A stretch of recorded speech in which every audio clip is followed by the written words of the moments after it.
Oh, sorry, guys. I keep dragging it on a little bit too long there. I do apologize. Yeah, you don't realise that's actually Abbas's voice. Alhamdulillah, alhamdulillah. I wish more like a sort of a strangled fox or something. But, okay, assalamu alaikum wa rahmatullahi wa barakatuh to everybody. MashaAllah, we're on episode 12 of the Dawah Clinic. Brothers, sisters, please get on as quickly as you can, because this is generally one of the most popular mashallah streams that we do, and we seldomly get through everybody. So if you'd like to get on, please do come on. We did have a couple of guys that wanted to come on, apparently that wanted to shut down EFDawah or something. You know, you had some massive questions. You're more than welcome to come on. Actually, could be our last day. Could be our last day. Could be the last episode. With you know, subhanallah. So as I say, the link should be in the description. We'll put it in the comments as well. I think we've already put it in once or twice.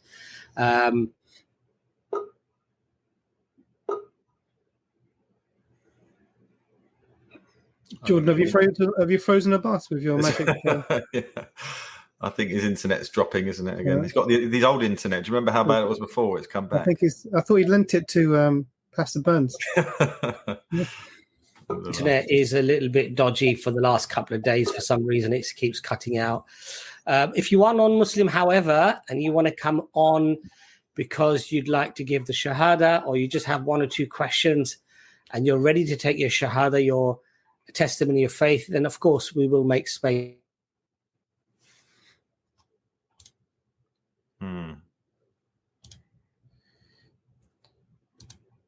I'm sure we'll get it back. Yeah, I'm sure it will. Is this that guy that's shutting down EFDawah? He's attacking us via the internet. I think that's the tactic. I think, isn't it? It's just cyber attack. He's got rid of Abbas. That's it. That was easy. I think I'm next. Alhamdulillah. So how are you doing, brother Jordan? You all right? Yeah, alhamdulillah. Not too bad. I'm out of isolation, back at work. Okay, alhamdulillah. Subhanallah. So my internet is, for some reason, decided to play up a lot more than it's been playing up recently. But anyway, inshallah ta'ala, I don't know how much I said and what got said, but not dawah related questions, please, not fiqh questions. We're not muftis, we're not scholars of Islam that can give fatwas. So please make it dawah related, inshallah, and we'll try our best to answer. The other thing is that you need to keep your camera on whilst you're in the backstage, and then we'll call out your name. We might ask you to wave or to do something so we can verify you, and then once we're happy, we'll get you on. So knowledgeable viewer, do you want to just give me a wave? Lovely. Okay, we'll get you on next.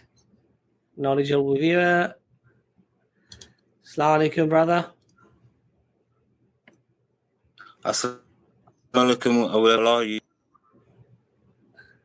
Oh.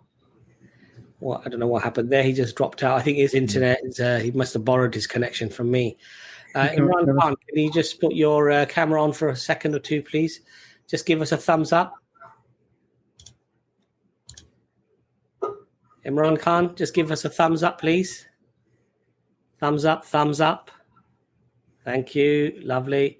All right. Knowledgeable brother, we'll try to get you back on in a minute. Imran Khan, assalamu alaikum. Wa alaikum assalam wa rahmatullah. Yeah, actually, I was asked a question by a non-Muslim. He was asking me a question, why is not Quran in chronological order?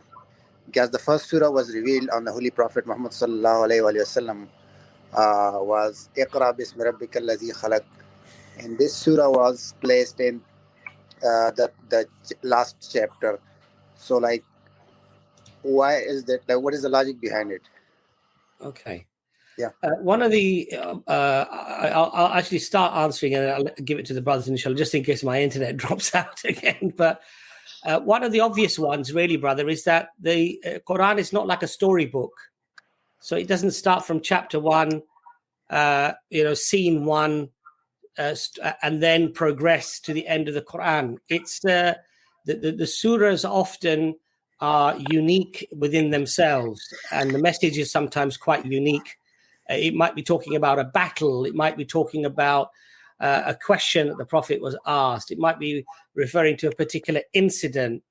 And so there isn't the need to have the ayahs in order or the chapters in order as they were revealed. The other thing is that the Quran was often a circumstantial revelation. So something would happen and verses would come down, and the Prophet ﷺ would say, these verses go before those verses and after these verses.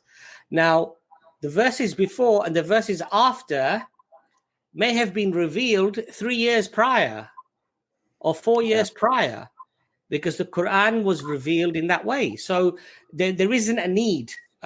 So the Quran is not like the Bible, Genesis, the beginning of creation, and then it doesn't flow like that. But I'll let the other brothers come in there, inshallah, as well. Imran, and then Jordan, if you want to address that as well. Dr. Imran. Jazakallah khair. Yeah, so it's an interesting question, quite commonly asked. I would ask, why does it have to be? And I completely agree that it's not a storybook. So it's guidance and revelation, and it's really coherent, mashallah, in the order that it's in. And one of the miracles of it is that because it was revealed in this way, piece by piece, over 23 years, in response to whichever questions the Prophet, peace be upon him, was asked. And then on top of that, when it was put together in the order the Prophet, peace be upon him, wanted it to be in, it was amazingly coherent and flowed. It's actually speaks of a much higher form of a miracle in the sense of the method of revelation. And so I think actually it's a plus thing. If you want to read the Quran, you can look up a particular topic and you can go to all the ayahs related to that topic. It will help you. It's not designed just to give you stories like many texts are. And that speaks to its sort of divine origin, mashallah. Yeah, I mean, there was some indication from Allah or the Holy Prophet Muhammad sallallahu alaihi wasallam to put in that order, or like it was the wisdom of the Sahaba so that they can put in that order. So the ayahs themselves, there are many hadith of the Prophet peace be upon him where he says that this ayah belongs in this is the last ayah of this surah, or so the Prophet peace be upon him specifically put the ayahs in the surah in the order that they are. And we also have, obviously you have to understand that Ramadan and the Taraweehs that were happening, the Quran was obviously being recited in an order, and the companions obviously knew that order.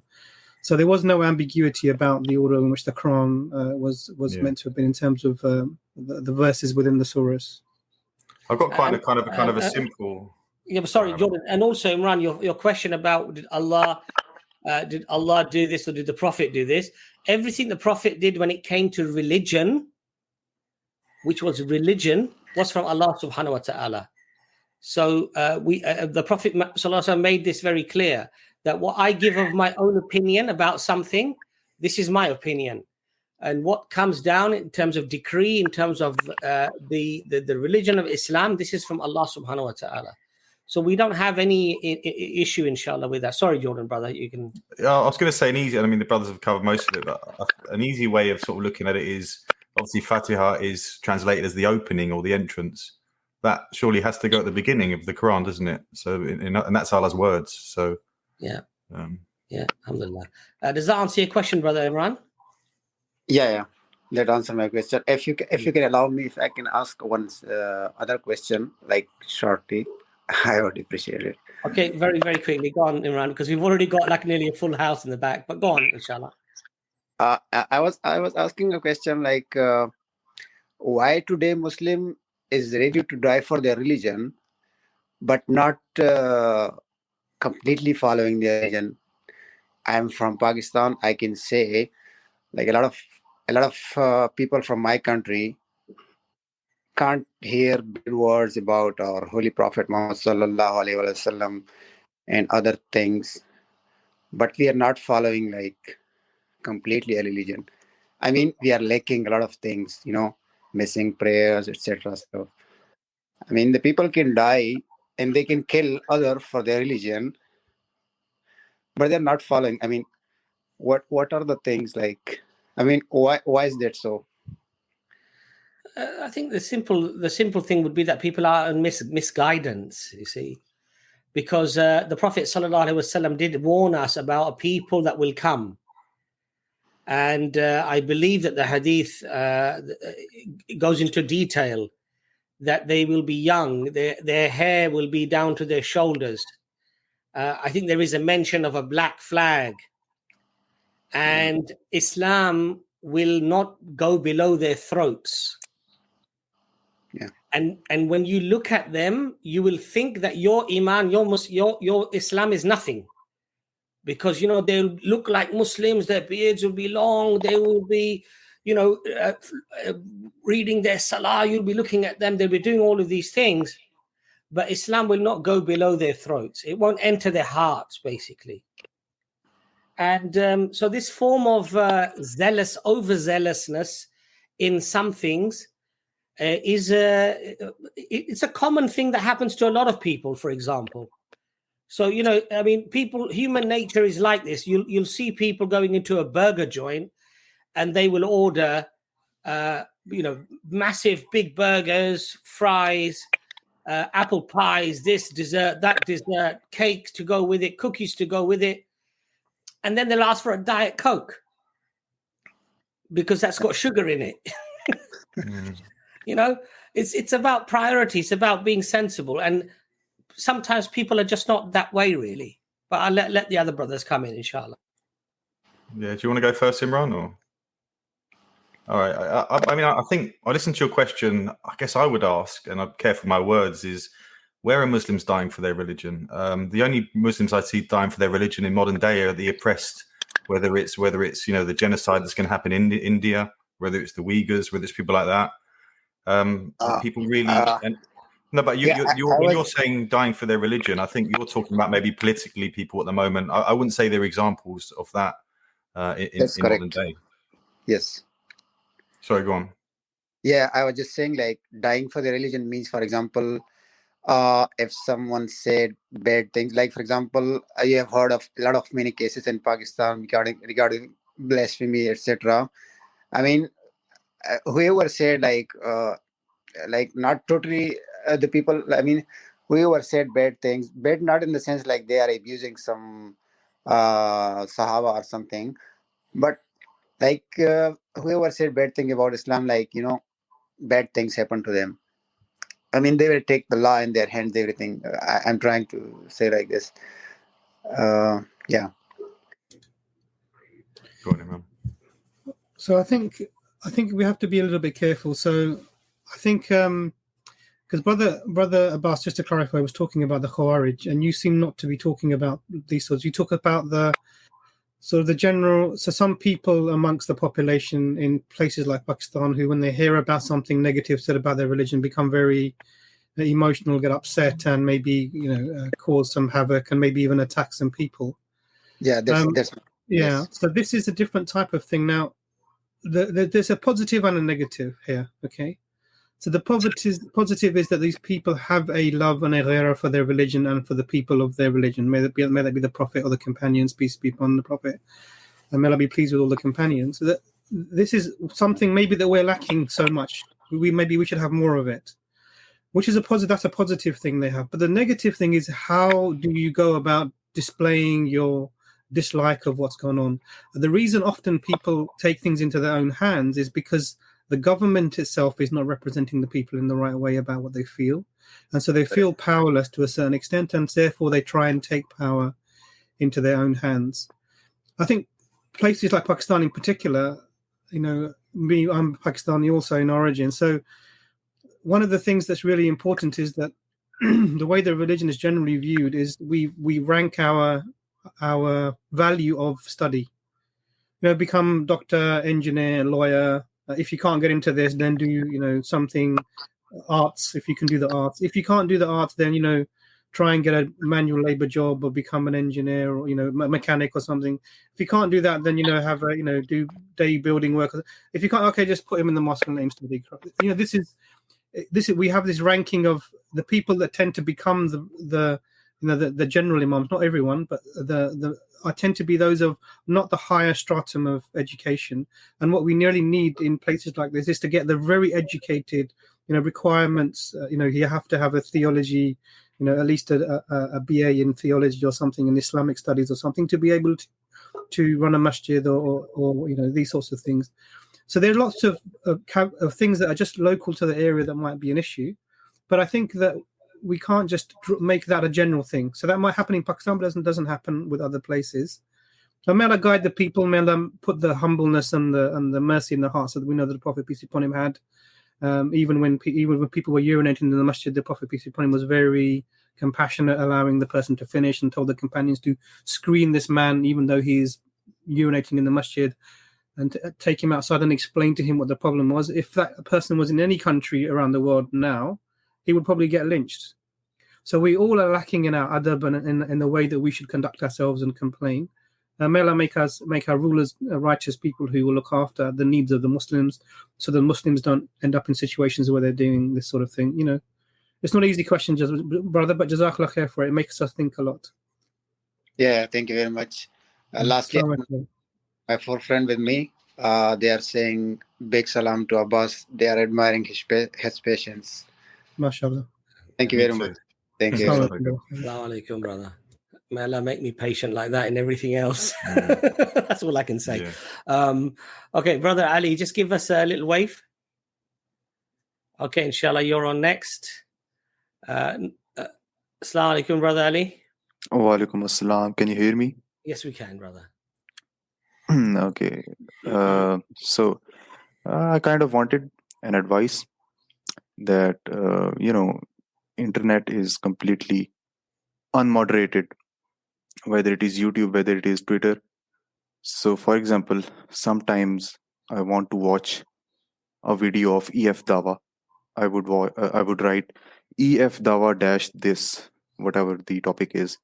And then the first video would be relevant. The second video would be relevant. The third video would be from some Islamophobe with a very sharp kind of clickbait. And even though his argument would be very same old rhetorical shit, I'm sorry, mind the language. But, the argument would be very basic, something that has been debunked again and again. But the clickbait would be so intriguing that you would say, what this guy has to say, let's check it out. And it would, waste your time. Same is the thing with Twitter. Tweet a link and you would just say, let's see what this link has to say. And it would just drain a lot of your time, even though, the argument would be very weak. So, and you cannot just ignore it all, because then you have to, delete YouTube, and that would be very, not suitable for some reasons. So, how to control that temptation that sometimes you get, what this guy has to say, what this missionary has to say. I think the problem is, Ali, that our videos are targeted. Ali Dawah and 1 or 2 of the brothers were doing videos during the Israeli bombing of Palestine. On the video, there were adverts coming before or after, I think even during, with Israeli propaganda. Literally, they targeted those videos to counter what they were saying. And to some extent, that's very problematic, and I think you can't do it. And even when you go onto Google and you Google something, an Islamic question, the first few sites that come up tend to be all Islamophobes. Absolutely. And Islamophobic websites. As far as the temptation is concerned, brother, it's very, very difficult to tell people, look, don't click on something like that, because at the end of the day, people are intrigued. That's why they have those clickbait things.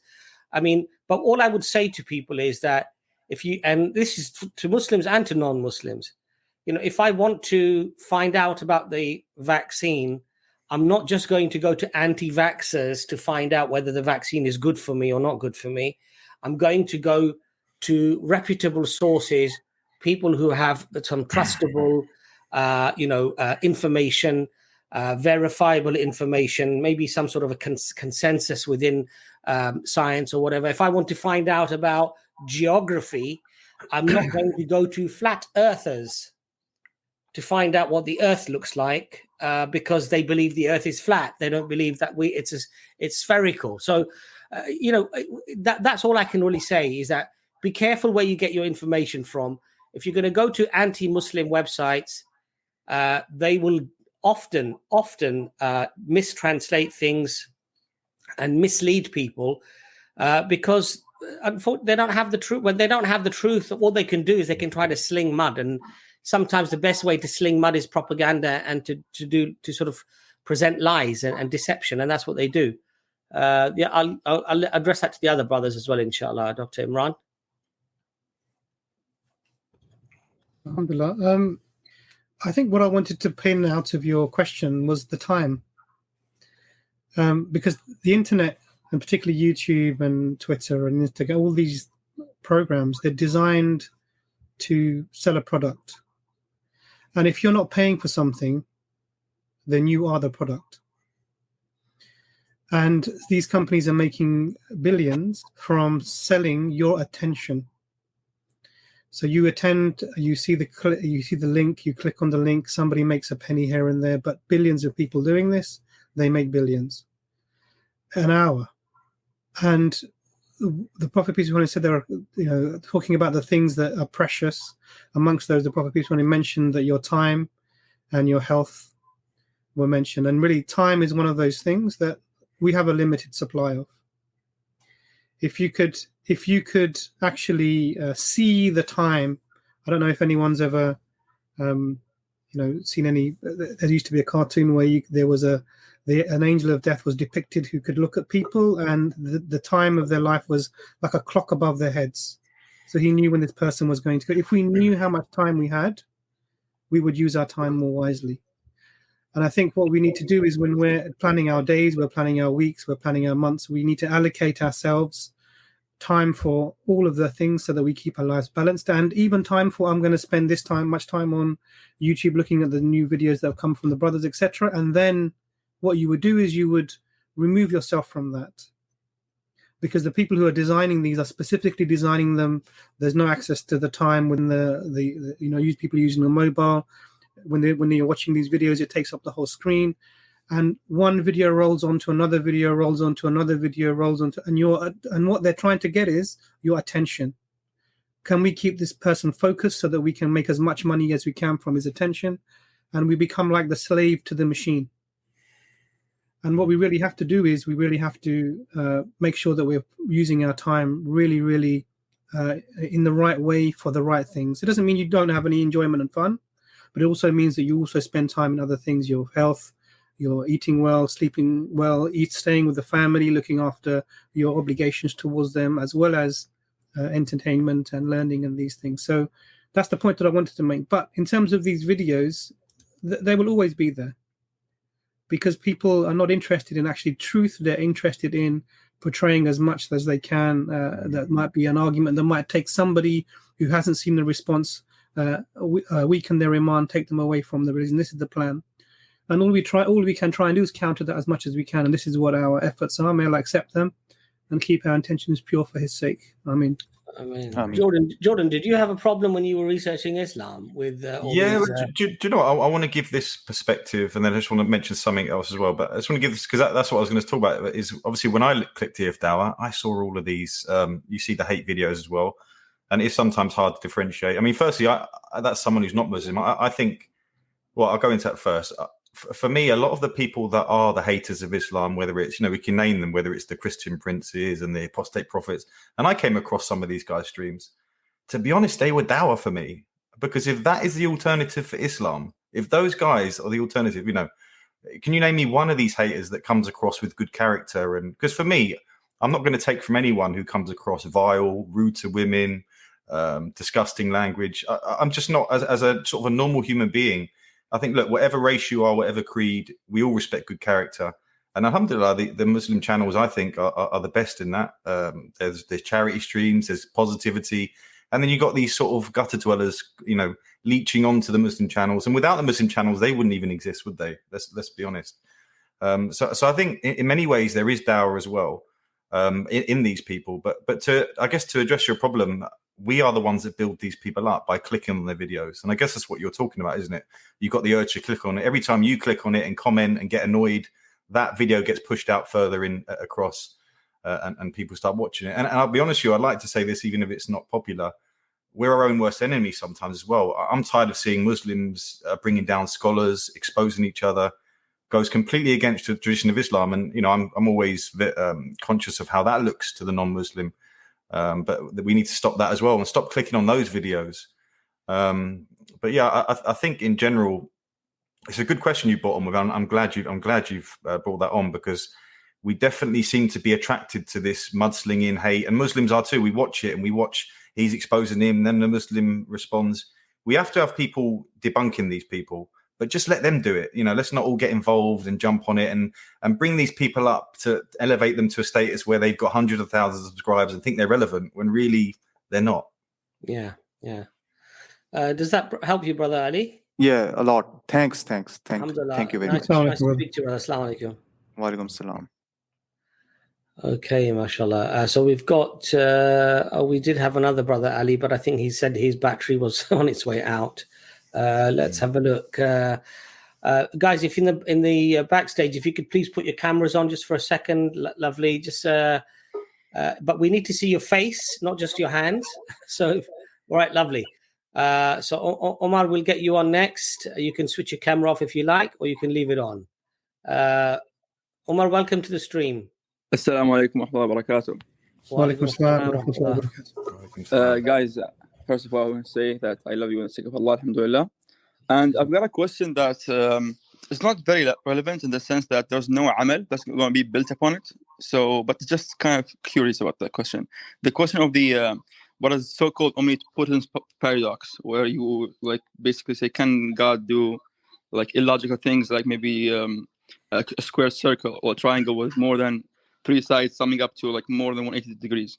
So there are many like answers to that question, and I've seen Ibn Rushd have many, also like other scholars have many answers to this question. And I just want to have like your personal take on this specific so-called paradox. What do you see as like the appropriate Islamic answer to this question? Dr. Imran, if you want to open with that's that. That's definitely an Imran question. Exactly. Assalamu alaikum, brother. It's interesting because you have to make sure that something is a paradox, because you mentioned the triangle having more than 180 degrees. Actually, a triangle can have more than 180 degrees if it's on a sphere. So Euclidean planes can have that.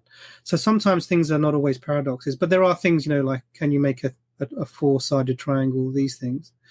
So things can be logical absurdities. This is like saying, can the ever-living die? Or, you know, can Allah, who is the ever-living, cease to exist? These would be, or can Allah send you to a place where he does not have dominion? You know, these are sorts of questions that they don't make any sense whatsoever. You know, who created the uncreated? You know, people often, atheists ask, who created Allah? And then the way I usually phrase it back to them is you're asking who created the uncreated. Is that the question you're asking? So normally, so my approach to those questions is, you know, illogical things or absurd things are simply that, and they don't exist. So there are things that are possible, things that are necessary, and things that are impossible. And so 4-sided triangles, etc., these would be impossible things. Did I answer your question? I'm not sure. Yeah, kind of. So, I just wanted to like take maybe like a more specific example, the one that's like the most popular one. Can God create a rock that he cannot lift? Well, we can answer this question by saying, well, no, because like it would defy one of his attributes, like he's the all-powerful. But would that be a sufficient answer? Or like you could you also say that, oh yeah, he can choose not to be able to, and he can choose to be able to at the same time. Like he has all these possibilities. So what would be so what these questions, because these questions contain an inherent paradox. So we believe Allah is the all-powerful. We believe Allah is the creator. So he can create whatever he wills, and he is the all-powerful. He has power over everything. Mm-hmm. Now, in this question is automatically negation of one or the other. Can Allah create and then cannot lift? It automatically puts the two things. So that question, I would say it's an absurd question, and it doesn't apply to my concept of Allah. I see. And our concept of Allah is able to create anything that he wishes, and he has power over everything. I see. So we should not look at one perspective of the whole thing. We have to take it as a holistic view. I see. Inshallah. Yeah, I think it's an easier way of approaching, inshallah, than it is for that. Yeah, thank you so much. I appreciate the help. Shukran. Barakallah feek, inshallah. Hayakumullah. Thank you. Alhamdulillah. So who do we have next? Because we've got a question actually from Brother Muhammad Ali Arif, who had to drop out because of his phone battery. The question, Imran, is that I'm in Australia, have a hot-blooded Christian colleague. Whenever we talk and he talks bad about Prophet Muhammad, peace be upon him, my heart boils first, and I try to get things, forget things that I need to say to him. Also, sometimes I feel there is no point talking to him until he is respectful. Is this a good approach? The question is up here. Is this a good approach, or should I basically approach him once he's respectful? So what would you advise the brother on that, Imran? I think this is your field, brother, mashallah. You and Abbas, you and Jordan, so I'll let you guys do that. Jordan, what would your perspective be? Because obviously some people are, they're disrespectful. Does it get to a stage where perhaps the person is not open for a discussion and they just want to be vulgar? And I mean, we've met people like that at Speaker's Corner. Yeah. And so it depends, I suppose, on the level, I suppose, of their. It is situational. But I had something happen recently where, and some people might have seen the chat on my channel where this guy comes on and vulgar things about the Prophet, peace be upon him, what he's going to do, and obviously brings up Aisha in the most vilest way. And I'm thinking, I'm taught to walk away here. But you sort of read the situation, and he just came across like lost. So I kind of gave him a bit of a jolt, and then I carried on the conversation. And as I sort of connected with him, by the end of this conversation, he's telling me, "Oh, it was really nice to meet you." I learned that a couple of days ago he's taken his Shahada. So it is very situational, isn't it? I think there are certain times you need to walk away, but don't be very quick to write people off. If your friend might have heard on the media these things, and he may just have these misconceptions, that you can actually sit down with him and, rather than saying you're being disrespectful, get lost, you may be able to address it. But I do think it's situational, isn't it, Abbas? Yeah, I agree with you. And I think, if, however, when you try to reason with someone and you try to say, look, I understand why you might feel that, but, that is rather a disrespectful way of putting it. Can we have a conversation maybe about this, and maybe I can explain it to you? Now, if the person is not really willing to engage and they just want to throw insults, then yes, I would say, look, I've tried speaking to you. Maybe we can speak another time, and just leave. Now, if, of course, the person is open to discussion, like Jordan, the guy was being rude, but he was open to having that discussion and at least engage with you on some level, then, of course, then try to pursue it. But, yeah, I totally agree, Jordan. It is very situational. Dr. Imran, anything to add there? No, alhamdulillah, I completely, alhamdulillah. Your statement that you make is very nice. I like the way you make that, Abbas, about having the conversation, asking somebody to have the conversation in a respectful way. It depends on what the person is like, and this is where it's situational. If they are someone it might be very, like the brother described him as a hot-blooded Christian. If it's someone who's quite emotional, maybe when they're calmer, they might not be so aggressive sounding, and the way they put the questions might change, and that might be a different environment. But I think it is situational, and really, if someone is not willing to talk in a respectful way, then the best thing to do is actually to leave them to it and step away. But always try and keep your own manners as good as you can, because you never know, as Brother Jordan mentioned, you never know what the turning point of the hearts is. Allah is the one who is the turner of the hearts. May Allah guide whoever the brother is giving dawah to, inshallah. Ameen. And it's mashallah commendable as well that, these conversations are not easy, and when people are rude and they are especially disrespectful to the Prophet Muhammad, peace upon him, you have to really bite your tongue, because we love Rasulullah more than we love anything and anyone. And so it's like a dagger in your heart when somebody says something rude. Very, very hurtful, but, as Muslims, we are told to control our emotions, control ourselves. We do not become, I know the brother's not asking that, but I think it perhaps goes back to the first question that we had. Vigilantism and just attacking somebody because they've offended Prophet Sallallahu Alaihi Wasallam. This is not something that we should do as Muslims. We can't do that as Muslims. This is something that you can in a Muslim country. You could report because this would be illegal in certain Muslim countries where you would not be able to denigrate anybody's religion or anybody's God for that matter. So even if you were to insult a Hindu God to somebody, they could report you. And in an Islamic country, you as a Muslim would be warned not to behave in that way. So it's not just a protection purely for Muslims, but Muslims would have to be respectful to other people's religions as well, which is what Islam teaches us. So may Allah make it easy for you, and may Allah reward you for your concern as well. Brother Vandalist, can you just put your camera on for a second, inshallah? I think you did have it on. Lovely. Jazakallah khair. We'll get you on next, inshallah. Welcome to the stream. Hi, can you guys hear me? Yes, we can. Yes. So my question is quite similar to the previous brother's question. Are you Muslim, brother? Yes, I am Muslim. Let's start with Assalamu alaikum wa rahmatullah. Come on. Wa alaikum assalam. I'm sorry. Okay, it's okay. What's your name? Because you're not a vandalist, inshallah. I'm sure you have. No, my name is Osama. Osama. That was a beautiful name, mashallah. Brother Osama, please ask your question. So basically, my question is quite similar to previous gentleman's question. It's about these provocative questions. Sometimes it boils my blood when someone insults Prophet Muhammad sallallahu alaihi wasallam or Hazrat Aisha radiallahu anha. And I have come across a recent debate, and I was very furious. Why would someone select a topic like that and debate with Islamophobe with that topic? And what ends up happening is just then these barrage comments of insults and everything start popping up on Muslim chats and streams. I try to fight with them, but sometimes I lose my temper.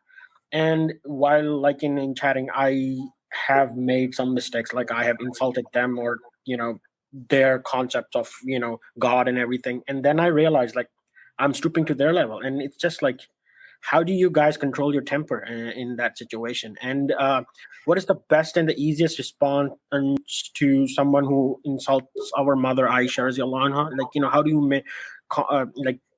make them shut up? That's my question. Sure. Dr. Imran, you start with this one, inshallah, and then me and Jordan will come in afterwards. Okay, alhamdulillah. I think the internet can be a toxic place. It can be a place where people will behave in a way that they necessarily wouldn't do if they were face to face with you, because they feel they are somewhat anonymous. So if you go to particularly where there's haters, if you go to debates between different religions and maybe someone has done particularly badly, or the topic title is an inappropriate topic title that should not have been selected, and I know there was a recent debate with a similar title, then what you're going to find in that place is really just people who are very anti-Islamic, and they're going to make lots and lots of horrible comments. And the way the topic was that they were going to be derogatory. Being in that environment is probably not a healthy thing to be, I would suggest, unless you can really, unless you're willing to engage with that. And one of the things you can do is actually stay away from it. If you're going to talk to somebody about it, maybe talk to them in an environment where that's not going to happen, either face to face or maybe that same person, but in another setting under another comment section. Because otherwise it's very easy it just becomes a to and fro of insults, and then you're not going to get anywhere. That in terms of shutting people out, you can't really do that, particularly on the internet. There's no way to do that. And what you would do is you would just leave that person or avoid them. Generally, what I find though is even the people who are abusive on the internet, if you ever meet them, generally they tend not to be that way. And it was just that the way they've come across in the internet, the way they've come across in the comment, or that they're themselves in not a good place, and they were sort of just reflecting that. So a lot of how people interact and behave, it speaks a lot about themselves. So don't. I would say if the effect of that environment is making you drop your standards of adab, then I would stay away from that environment. May Allah make it easy for us all, inshallah, brother. Brother Jordan, this is a topic that you yourself looked into, obviously, before you became Muslim. And I remember, I think you told me that when you look at it rationally, logically, not emotionally, because, you've got a young niece, right? Your niece was probably about 8-9 years old when you accepted Islam, right? Yeah. So the thing is, this was a very relevant question for you. But I remember you said to me that when you look at this thing, logically and rationally, you can't judge what you know today, what you have today, the circumstances that surround you today, and apply those retrospectively on the 7th century. It just doesn't work, right? Yeah, and it's a beauty of Islam that it does fit into different times. And for me, Islamically, now what a 9-year-old is, what a 16-year-old, what a 21-year-old is, would be somebody that I would say not ready for marriage. But I guess for me, in terms of, I think Imran's completely right. I think, look, it depends. If someone's asking about this, I was open to Islam, so I was asking these questions for that reason. If you've got someone who's slandering, hating, I mean, I have got a final straw argument that I use. I'm not recommending it. Can I say it? I don't know. Look, I would say walk away. As long as it's decent, Jordan. That's what I don't know if it is. Maybe you guys can judge after. I'll tell you why I use it, and it worked once when I did it. So when somebody will come up to you and they'll keep saying, and they're trying to paint you out to be someone who supports child marriage. You should walk away, because that's a pointless. They're trying to basically slate you with this and make you look like that and tarnish Islam with it as well. I'd walk away, and if they keep coming, I turn around and I say, mate, do you watch porn? And I'll tell you the reason why I asked that is because the only reason they're asking me about Aisha is because of their sexualized, westernized mind. They're only thinking about that aspect of the thing. Why are they not thinking about the marriage as a whole? Why are they not thinking about the young person? The marriage isn't just about that one act. And in their mind, they're only thinking about that act. And the reason why I did that once, and then the guy says, what do you mean? I said, well, you're only thinking about sex. I don't believe the Prophet, peace be upon him, was lusting after people. That's not why marriage happened back then.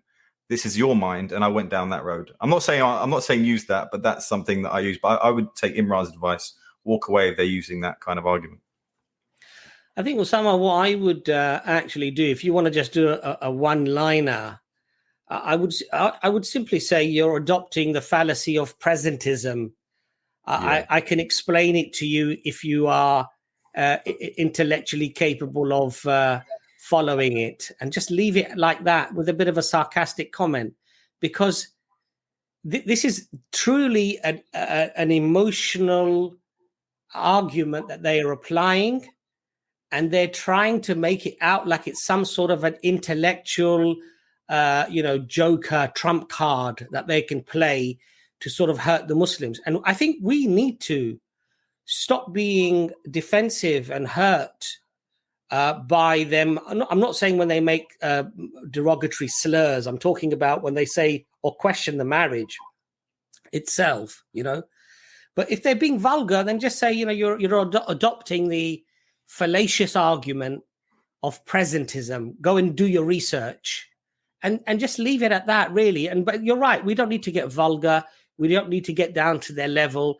And when, the beautiful thing about the internet, or when you're talking to somebody and they show that level of vulgarity and filth, is you can just make one click and they're gone. You could just turn around and walk away. And I think if we did that, and just say, and just remember that the Prophet ﷺ said that when somebody's truly jahil, they're truly ignorant and they're being vulgar and vile, walk away from them. Khalas.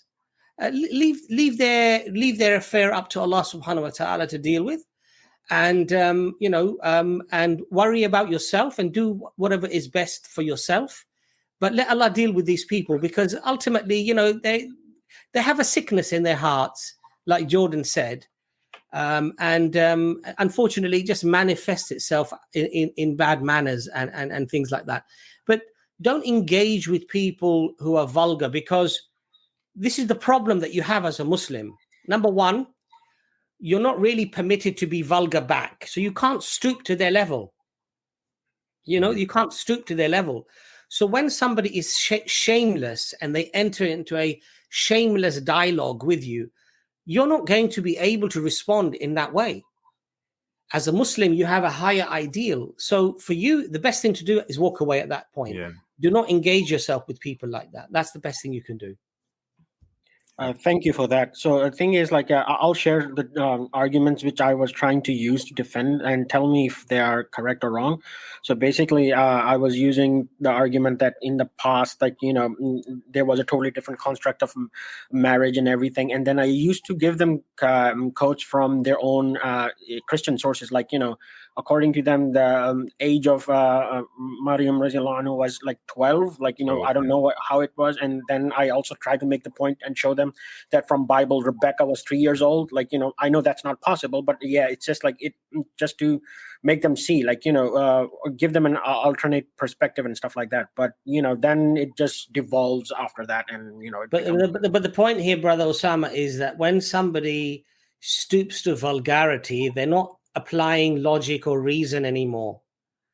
They've gone into a different dimension. They've gone into a dimension of vulgarity, and they're not really interested in, they will ignore what you're basically saying. Some people, however, they'll say, oh, I've heard this, it sort of concerned me, what's your perspective? That's a very different way we can then deal with that. But if somebody's literally coming out with vulgarity, you can explain whatever you want. You can apply the most rational, the most reasonable argument. And for them, they have their fingers in their ears. And as Allah explains, that there are people who are deaf, dumb, and blind. So they don't see the truth, they don't hear the truth, they don't feel the truth. These people are, and on their hearts is a seal. And so there are people like that, and you will meet people like that. So one thing Islam does not require us to do is that we stand there and we take a beating. Islam does not require us to do that, or somebody humiliate us or try to humiliate us, and we just stand there and take the humiliation. We don't have to do that as Muslims, alhamdulillah. So we're open for discussion, we're open to talk, but with manners and with decorum. And if somebody's not prepared to do that, you do what you want to do, you believe what you want to believe, I'll believe what I want to believe. Bye-bye. That's it. And that's what we should do. Yeah. Thank you. I guess I have, you have answered my question. Have a lovely evening, brother. Assalamu alaikum. Assalamu alaikum, brother. Assalam, everyone. Just want to add actually that, when people get vulgar and they get like this and they get angry at you, it's actually a tacit sort of acceptance that they've lost the argument. If this is what they're reduced to now, sort of, abuse and attacking and being rude in this way, they're sort of admitting, look, I've got nothing I can actually intellectually argue with to you with, so I'm just going to be abusive. And in a way, sort of, when you get to that scenario, you think, alhamdulillah, there's nothing they can offer, and you walk away from it. May Allah make it easy for everyone, inshallah, and grant us patience. Amen. Brother Ali, I think, is on next. I think, have you seen the order? I haven't actually. Sorry, go on, Jordan. Anis has put it in the mentors group. Oh, has he? Yeah. Can you click him in, Jordan? Because my mouse has suddenly stopped working. Who is it we're clicking in? So what's the order? Let's have a quick look. What does Anis put here? Let's have a look. Ali Sadi. So can Ali Sadi turn his camera on and give us a Yeah, I've seen Brother Ali already. Yeah, that's what I was going to go on. Brother Ali, welcome to the stream. Sorry, I realised I just put him on without telling him to turn it off. Sorry, brother. That's okay. Assalamu alaikum. Can you hear me? Wa alaikum wa rahmatullah, brother. You can hear me, right? Yes, brother, we can. Loud and clear. Yes. Just first of all, Jazakallah for all that you do. Really important work. I just had a question that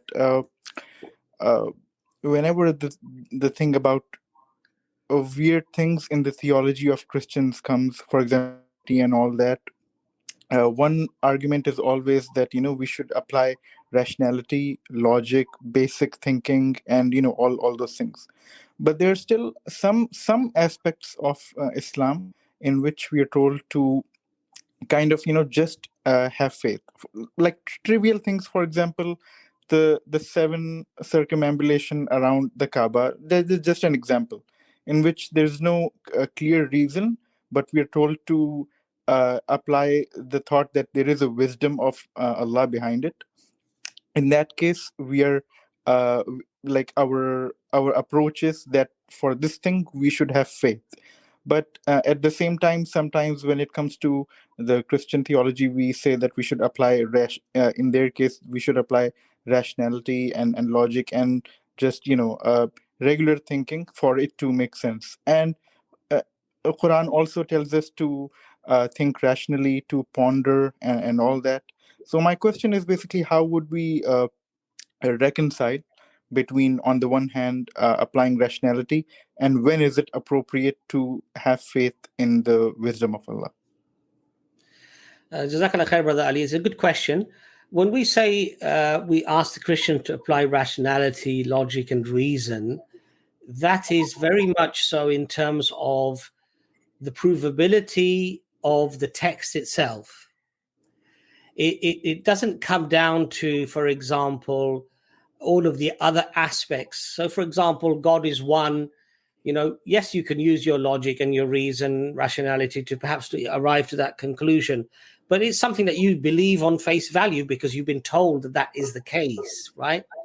Now, in Islam, we use our aql, which is rationality, logic, and reason, and we use our naql, which is to simply imitate, to copy, to believe, to accept on faith. Now, the rationality aspect, it comes in to ascertain the validity of the Quran, i.e., the claim that it makes that this is from Allah. And you have to use your rationality to arrive at that point. Because, if there were lots of contradictions in the Quran, lots of errors in the Quran itself is telling you that had it come from anyone other than Allah, you would have indeed found in it many contradictions, many errors, right? So if there were lots of errors, lots of contradictions in it, then your aql would tell you, well, okay, if it's claiming that and it has lots of these errors, then it can't be from God, can't be from Allah subhanahu wa ta'ala, right? But once you are convinced through your rationality that this is indeed the preserved word of Allah subhanahu wa ta'ala, then it tells you that there are angels, there is a hellfire, there is a heaven. I don't have to use my rationality to know whether those things exist or they don't exist. Because once I've validated the information from Allah, and the information tells me, the words tell me, Allah's words tell me that these things exist, that's enough for me. I accept them wholeheartedly, alhamdulillah. There is no doubt because I've validated the source. So yes, there is a combination of rationality, then there is a combination of naql, which is just to do what you're told. I'll give you one last example before Dr. Imran comes in and then Jordan comes in. When we do masah on our socks, Hanafi madhab, they say their socks have to be leather. When you do your wudu, where do we do the masah? When we just wipe the socks, do we wipe them on the soles of the feet, on the bottom of the feet, or do we just wipe along the top? We wipe just along the top. Right. Now, the aql, if we were using our intellect, we would say, but we walk on the bottom of our feet. So surely it would make more sense for us to wipe the bottom of our feet, yes?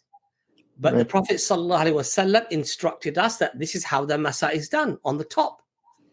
So we don't use our aql there because the whole concept of doing wudu is not necessarily just a means of cleaning oneself. There's a spiritual side to it as well. And because that's how the Prophet ﷺ instructed me, I will just do the naql. I will just do what he told me. And I don't have to use my aql there. So we use the combination of both. But once we verify the source, we do what it tells us to do, basically.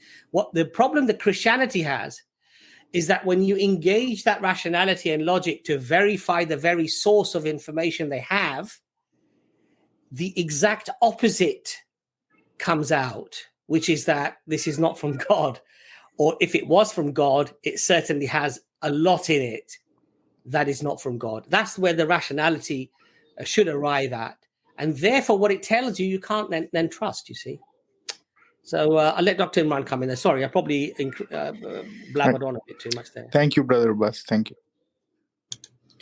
Alhamdulillah, Jazakallah khair.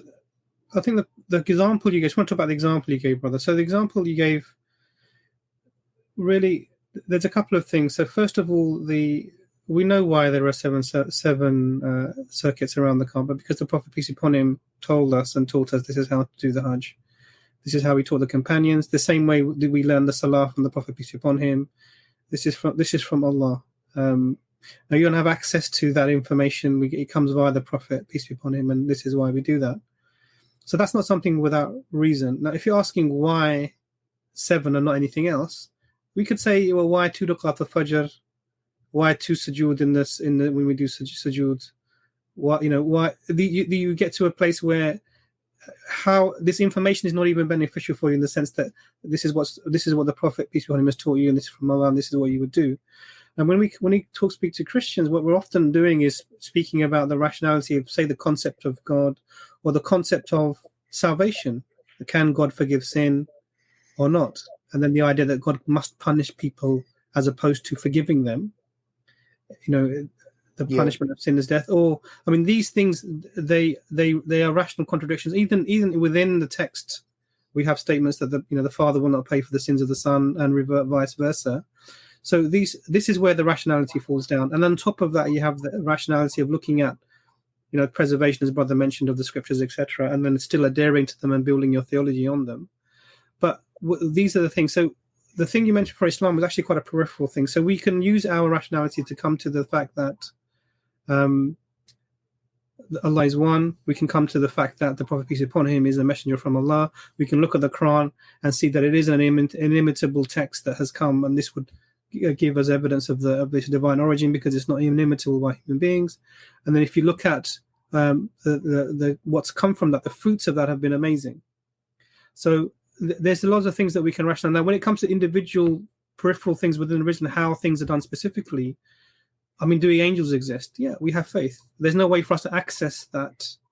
And so this is where it would finish. But if someone says to you, look, God is 1 and 3. God died but he's ever living. God is forgives, but he must punish you 100% at the same time. Then we're talking about, underwater hairdryers. You understand? Yes. So an underwater hairdryer, I mean, we know the words and we can put the words together, but it doesn't make sense, right? That's right. I mean, both the answers were profound. It kind of, I'm looking at it the way I kind of might have not seen before, but that is correct. For the things on which salvation matters, that really should be logical. And for things that are, as Brother Abbas said, peripheral, what you said is correct. So thank you, all three of you, once again. Jazakallah. Jazakallah, we appreciate that. Jordan, any thoughts, bro? No, not really on that one. I mean, Jordan, I suppose, when you came into Islam, there was the whole concept of doing wudu before your salah, right? But you wouldn't necessarily have to think, well, okay, why do I have to do wudu before my salah, right? That's what the Prophet taught. That's how you do it. So that's is that the mind? What was your mindset when you encountered? Because mashallah, you went to Umrah as well, right, with the boys, mashallah, right? Yes. And alhamdulillah, that was wonderful. And there's the rituals, obviously, in that as well, right, during the Umrah, right? So what was your take on? Did you have questions on each and every little point, or how did you? I think my journey into Islam, I was wondering, why can't women wear perfume? Why can't this do that? Why I was all these little things were bothering me. Once you accept the propositions of the Shahada, once you believe Allah is the only one worthy of worship, Muhammad is, peace be upon him, is the final messenger. It's a submission, isn't it? And like you said, Abbas, because I think the brother might be saying that the Christians maybe have that. Why not just believe what they say? Well, we have the Quran, we have it's preservation, it's clear, it's Allah's words.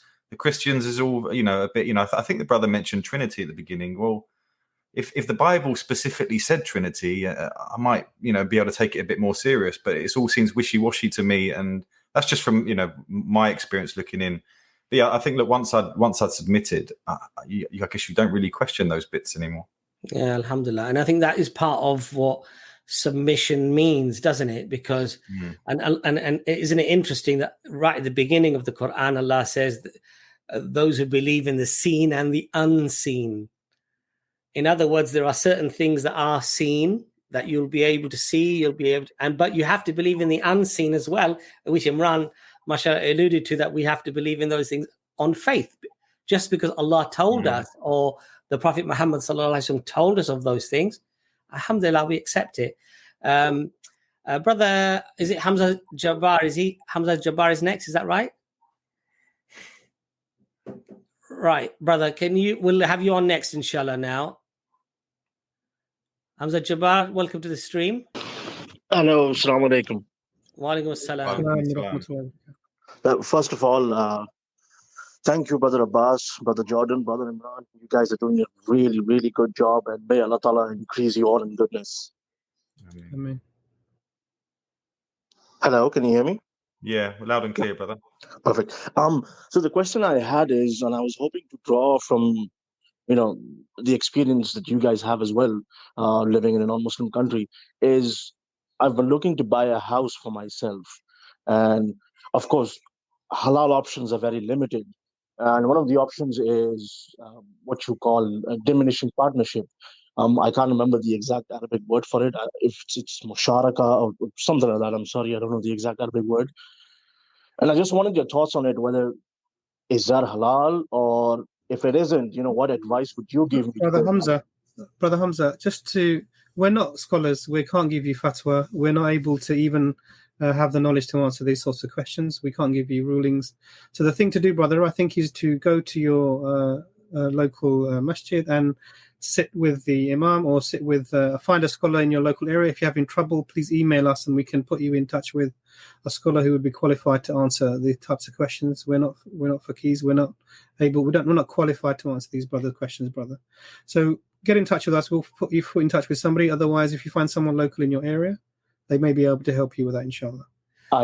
Thank you so much. Can I ask just one more question, please, if it's okay? Yeah, Brother Hamza, just to add a little bit to that as well. We're not trying to, and I hope that people don't think that we're trying not to answer certain questions, but these are very specific fiqh questions where the scholar may ask you even about the wording of the contract, and just the wording of the contract can make matters very different. Your own personal circumstances might have an impact on it. Where you live might have an impact on it.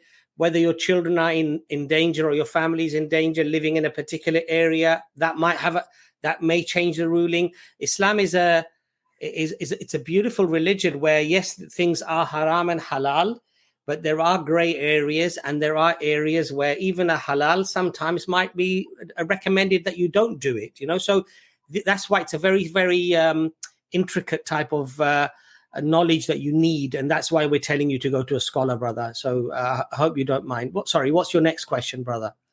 Absolutely, I agree with you.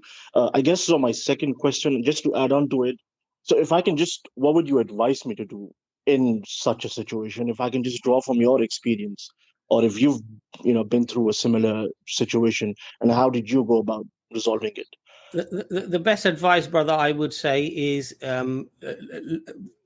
generally the imam of the mosque will know an alim or a mufti who they can refer you to, or certainly somebody, their teacher or somebody of greater knowledge, who then they may be able to refer you to a mufti or a scholar. Try to pick somebody in your area or as close to you as possible. I would advise against getting fatwas from places abroad, because sometimes the fatwa can be very much in relation to your local circumstances, whether it's neighborhood or country. So that would be my advice to you. And that ruling, inshallah, will sometimes be specific to you, brother.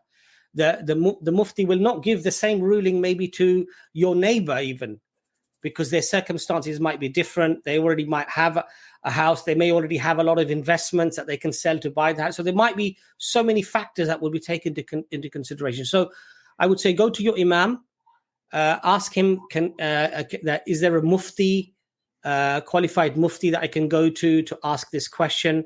If he doesn't know one, he would have probably studied somewhere, and they might be able to refer you to a mufti, somebody who can give these type of rulings, inshallah. I hope that helps, brother. Absolutely. Thank you. Thank you so much for your time. Jazakallah khair. Barakallah fi, brother. Assalamu alaikum. Guys, I just want to. I like how the second question was actually the first question again. Alhamdulillah. Well, actually, to be fair, but to be fair, I think he was sort of saying, well, how did you guys navigate through this question? I understand. I would like to tell him my experience, but the if I did and he went and did it, you know, the repercussions for me on the day of judgment are going to be huge. Well, this is why it's a very, very sensitive. Yeah. You Sheikh, but you know what, may Allah Abu reward you, brother, for you know, being God conscious and not Alhamdulillah. going straight Yeah, and buying reward one, you, he's obviously looking, and so may Allah reward him for that. Yeah. Can I just ask this question very quickly? It's an interesting question. This is sister who's a doctor, mashallah, may Allah reward her doing some khidmah for humanity. It says, being a doctor, how do you manage fasting, working and waking up for suhoor and getting enough sleep and no coffee? Question from a junior doctor. So alhamdulillah, that's a great question. So I am a bit of a caffeine person. And one of the things for me during Ramadan is I do get the headaches in the first few days of Ramadan because I'm withdrawing from caffeine. So one thing I try and do is to try and cut my intake down, maybe, you know, in that first week before Ramadan starts. And then it depends on I try and well in advance adjust my rotas. So if I know I'm going to be on call or something like that, I try and minimize as much of this as I can, particularly the last 10 nights, to free up time for attending the Tarawih whenever possible. And usually what I find when I'm working on my shifts or whatever I'm doing is that once I start working, I actually don't eat or drink until I finish because it's just too busy. So actually I remember 14 hours, you know, started and 14 hours have gone by and literally haven't had a chance to stop, particularly when I was working in my A&E rotations. So the fasting is not really a problem because it seems to be automatic anyway in that. But the key thing really is the sleep is what actually affects me. I do get affected by the lack of sleep, and I try and the winter is much easier, obviously, but during the summer, I do try and catch as much sleep as I can. That might mean sort of napping at other times, but it's all about for me. It was all about planning ahead and trying to sort of not be on these back-to-back long overnight or during the day on calls that are going to be very hard to do. Sister, may Allah reward you and may Allah increase you. And I would start planning now. Ramadan, mashallah, is not very far away. You know, may Allah make us reach the Ramadan and make it a beneficial month for us, inshallah. Ameen. You know, Imran, you remind me of caffeine because my wife told me before Ramadan, she said, look, start cutting your caffeine down because you're going to really struggle the first few days otherwise. And, you know, obviously Abbas, you know, he knows what he's doing and I'll be fine, don't worry, you know, 2-3 strong coffees a day. Oh, subhanallah, man, the first day of Ramadan, I was like, I don't know, all hell broke loose. I was like in bed, suffering, literally like went through some sort of, I don't know, when people, they show people on drugs and they come off drugs. You know how they're literally going into a sweat and they're like, body was aching. And I was like, literally felt ill, subhanallah, you know. And then obviously my wife, you know, decided to remind me a couple of times during that time. That perhaps I should have done that. Subhanallah. Anyway, guys, sorry, I'm not following who's on next. Guys, if you can all leave your cameras on. Is it Mustafa Mamoon who's next on? Is next? Okay, lovely. Mustafa, will get you on next. Welcome to the stream, brother. You're muted. You're muted, brother. You just need to unmute yourself. Sorry. There we go. Assalamu alaikum wa rahmatullah. Wa alaikum assalam. How are you all? Alhamdulillah, brother. Oh, we are good. I wanted to ask a sad question. The previous two brothers before the last brother asked the question about approach to non-Muslims who are actually insulting our prophets and sometimes our mother Aisha, peace be upon her, radiallahu anha. And my sad question is actually sometimes Muslims in our communities start asking and even using arguments from atheists and Christians, like there is a goat who ate an ayah from a surah, and where is that ayah right now? And your scholars, you shouldn't depend on them. They will not be standing with you in the day of judgment, and you should do tafsir for the Quran on your own, like you are some type of a scholar. And many of them doesn't even speak the proper Arabic language, and it's sometimes drags you into a conflicts and battle of arguments that you end up feeling down that Muslims themselves are starting to attack Islam. And I just wanted to ask you if you know or if you have experienced something like that before, and how should someone who feels sad about that should handle it? Thank you. Jordan, why don't you go first on this one, inshallah? Yeah, I think you'd be amazed how many emails EFDawah get from Muslims with those sorts of questions that you say, you know, is it true that this happened, this happened? And they've clearly got some regurgitated argument from some of the haters. And the way I see it, and I think, I don't know, I'm sure the brothers will agree as well, is that there's often some other underlying thing going on with them, with their iman, or they're not praying, or they're looking for a way out. Sometimes I've experienced things where it's something like they want a girlfriend, or they want to go out, or they want to do that. Sometimes it's something like that really they're attracted, and so they start finding things, and they plant seeds, and they start, you know, and there's not really much basis to what they say normally. Normally it's very emotional stuff, and even when you speak to them, I mean, Abbas and Imran, I'm sure have spoken to countless people who are in that predicament, or even sometimes left the deen for some of these things. And I think you'll probably find that often it isn't those issues itself. You know, you can deal as much as you can with the goat eating the ayah, but that's not really the crux of the issue. But on that point, I'll hand over to the brothers. Dr. Imran, inshallah. Alhamdulillah. I mean, I agree absolutely with Brother Jordan in the sense that there's usually an underlying missing factor that we're not seeing.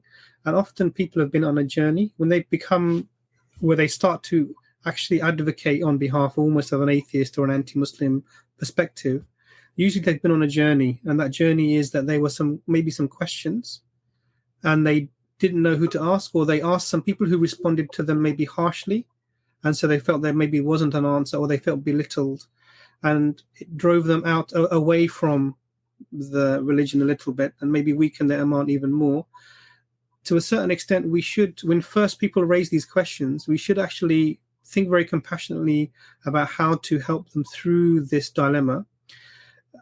Obviously, there may come a stage. You were talking about people who are, active, almost being giving dawah against Islam to you when they're having that discussion, and then that's somebody who's probably quite far gone. Again, if you're able to reason with them and I was talking with one of the brothers. We were talking to a sister who had some questions for many years that people were not answering, and it had led her to affect her iman. And we sat and we spoke, and there was a lot of emotion involved, and there was also other underlying issues that also came out. But if any of us had been hard with her, or even showed a lack of empathy, I think that would have made the matter worse. But you're right, brother. There is a lot of this happening. I'm not sure if it's happening more than before, but definitely it's more visible in the sense that we have access to these people. They have maybe they've even spoken in a public way on some platform or social media, because social media has that effect of taking voices that are not very representative, but making them very heard. So the approach would be, depending on your individual, I would always try and maybe sit with a brother or sister in a compassionate way. If there's a sister, so ideally with another sister, with a compassionate way, to try and get to the underlying thing. Say, brother, sister, I understand what you're saying, but let's sit down and maybe we can try and go through this. Often what you find is that people say, oh, I've never thought of it that way. I didn't understand what you were, how you were putting it. I thought of it in another way. Or they fall on hook, line and sinker looking for answers to the Islamophobic websites, and they've taken their arguments and just swallowed them because no one has maybe taken that time for them. So it definitely is a sign of weak iman, and maybe we need to help people and be conscious of our response to these people, inshallah. But brother Mustafa, really, I like the fact that you're thinking about that and thinking about this thing, because I think this is an overlooked area, Muslims who are having some crises. Yes. And often the imams that we find in the masajid are not really equipped to deal with some of the modern polemics that they're facing, maybe. And maybe that's a learning need we as an ummah need to look at and try and improve, inshallah. Yeah. Thank you, Brother Imran. And just to follow up on your comment, your beautiful comment, you and Jordan, thank you both. I must confess that I have been dragged before into a conflict and a battle of just shouting and just calling them jahil, and they are using more arguments. And as you both said, that sometimes, I feel like we lack compassion sometimes in these kinds of discussions, because emotions sometimes take over when you hear a Muslim who is using an atheist and non-Muslim arguments against you, a fellow Muslim. It sometimes gets you a bit emotional. But Brother Mustafa, astaghfirullah, I hope that, Brother Mustafa, what it is that you need to. Imran's mashallah very, very right. Jordan is very right as well.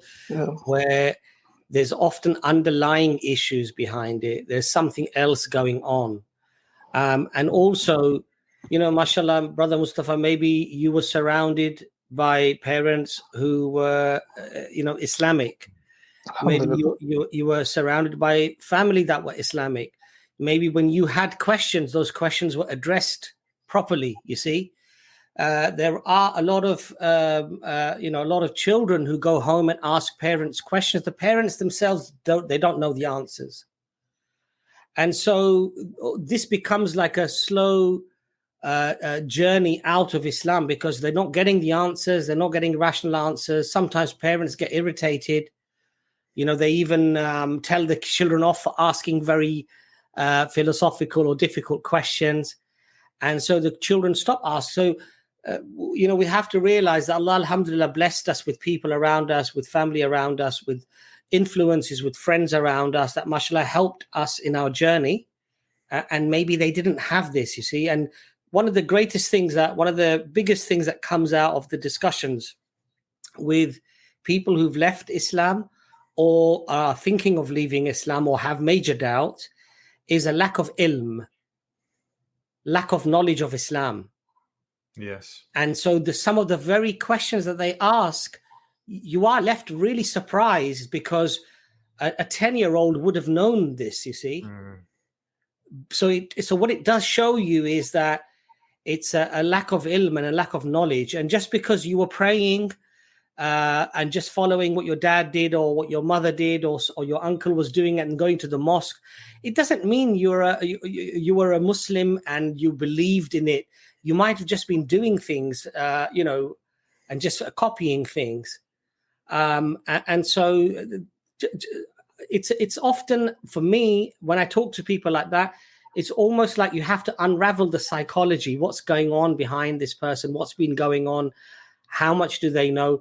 But yes, definitely you need to deal with them with softness, because often they have had already people who've been quite harsh with them.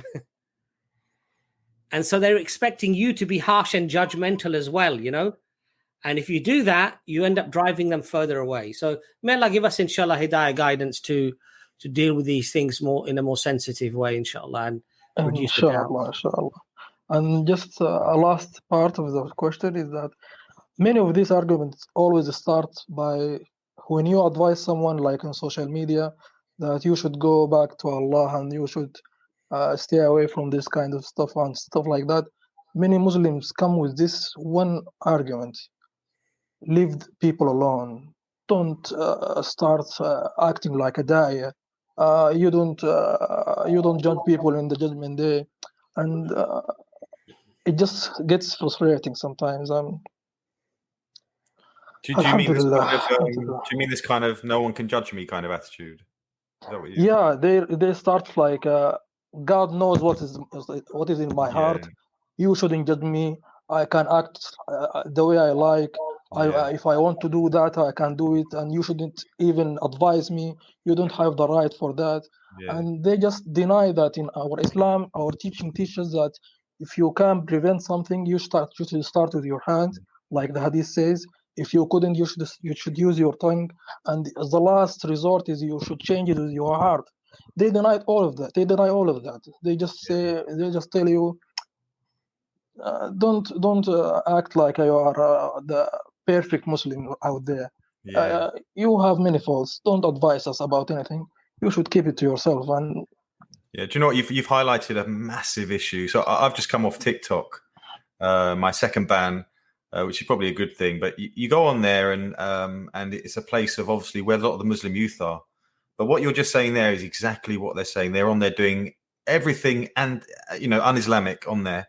And when they're criticized or people, I mean, there's ways of obviously advising people that we know, but their reaction is, well, who are you to judge me? It's between me and Allah. Well, if you've put it out in public in social media, it's not between you and Allah anymore. And I'm pretty sure there's no scholars that would agree with them. But you're right, this kind of, I call it like a two-pack philosophy, you know, that no one can judge me, doesn't exist in our religion. We're not liberals, you know, we're Muslims, and we take it seriously. And you've highlighted a massive problem that, and I don't know how we're going to really get around that, but that is out there massively online with the youth at the moment. I think the main thing here, though, is that, you know, hikmah is very, very important. So, yes, we have to try to stop something that's happening with our tongues, but if by opening my tongue and saying it in this way or saying it now will actually have a more detrimental effect, then it's better that I stay silent, or better that I find a different way or a different time or a different approach. So this is why, for example, when the khutbah in the sermon is on Friday, even if you have somebody next to you watching football on their mobile phone, and it's happened to me, right? People watching football while the astaghfirullah, while the khutbah, the sermon is going on, people talking, people using their phones, or texting, messaging, okay, even whilst the khutbah. But the ruling is that I have to stay silent. I should not rebuke them, and I should not say anything to them. That's the ruling. If I were to even stop them at that time, then I am just as great a sinner as they are. In fact, I think I become a greater sinner. So we have to be very, very careful. The approach has to be very, very careful. And if you feel that somebody, by advising them, will actually end up saying words of kufr, for example, then it's better not to say anything to that person, because now you've facilitated a greater sin. So hikmah is very, very important. How you say it to somebody is very, very important. You know, even if sometimes you might be sure of something, but you might ask a question like this: brother, you know, mashallah, I really enjoy your videos. You seem like a very nice young man, but I did hear a scholar once say this, but I don't know. Maybe you should consider.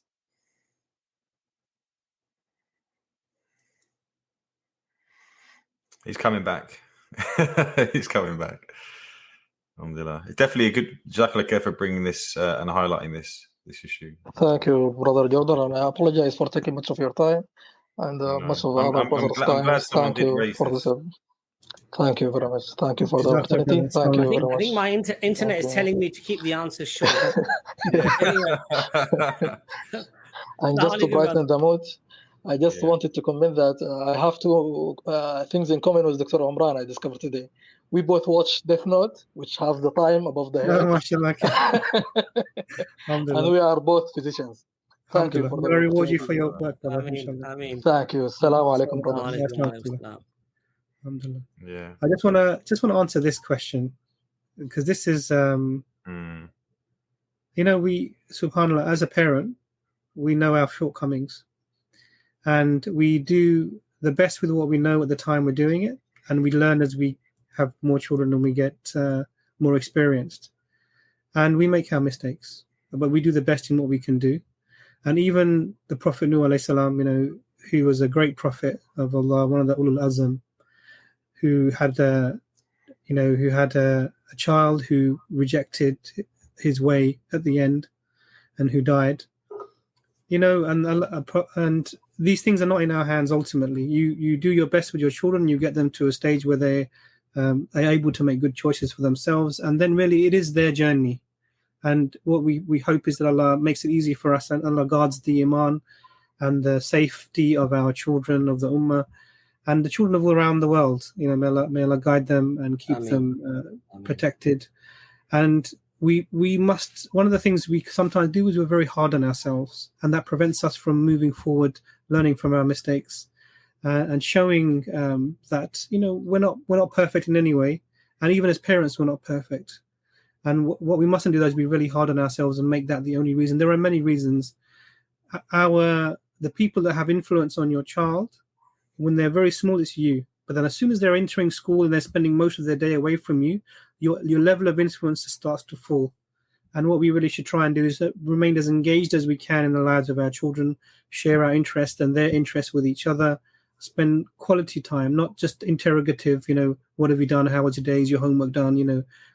We should just, one of the quote I read from a psychologist who deals with attachment, children attaching themselves to their parents, was that or anyone really, what children need is they want to feel accepted and loved unconditionally by you. They just want to be in your presence and feel that you're happy that they're in your presence. And if your children are happy, inshallah, and you do your best for them, inshallah, the outcomes will be good. May Allah make it easy for the parents out there. It's not easy in today's world. And we need to be maybe easy on ourselves a little bit when it comes to these things. Amen. Okay, so Brother Amr Ashraf is next. So we'll get you on now. Brother Amr, welcome to the stream. I'm sorry, my camera is like not a problem, broken brother. Down. It's okay. So not a problem. this is me, but this will be all you can see from me from now. I will have to turn. Thank you. If you want, you can turn your camera off, brother. That's fine. Yeah. Thank you, Dr. Imran. It's a pleasure meeting you guys. I have been watching your videos on YouTube. I feel very close to you. I love you guys. You're doing a great job. You are doing much, much better than any Muslim I have ever known. You have been defending Islam for better than anyone I have ever seen or heard of. And much appreciation to you. And I enjoy your videos and your work. You're doing a great job. God bless you. So I'm an Egyptian. I'm actually a surgeon as well. I'm a maxillofacial surgeon. I have this big problem. Well, it's not that big of a problem, but it has been a great bothering me deeply for my entire life. It's regarding فتنة المحيا والممات. It's a concern for me. Every time I have a doubt, or not a doubt, not doubt, but like a problem with the religion or something that I cannot understand, I have to try to figure it out. I have to put my mind at ease towards it, so that I just avoid it being used against me on my deathbed. So this is why I'm concerned about certain questions that I can never find an answer to. The reason for it all, like, God does not need us. God does not require our prayer. He doesn't need someone to do أعمار للأرض, to build up, to do anything to earth. Like, we are not even, God does not need any tools. But still, the wisdom in creating us, and I know that we have, at some point in our past life, we have chosen this life, we have chosen this test, but we have chosen it with ignorance, without the knowledge of what we are going through. And yet, we have been put through this test. God, it's our choice. There's free will. I understand this, and that God knows what we are going to choose.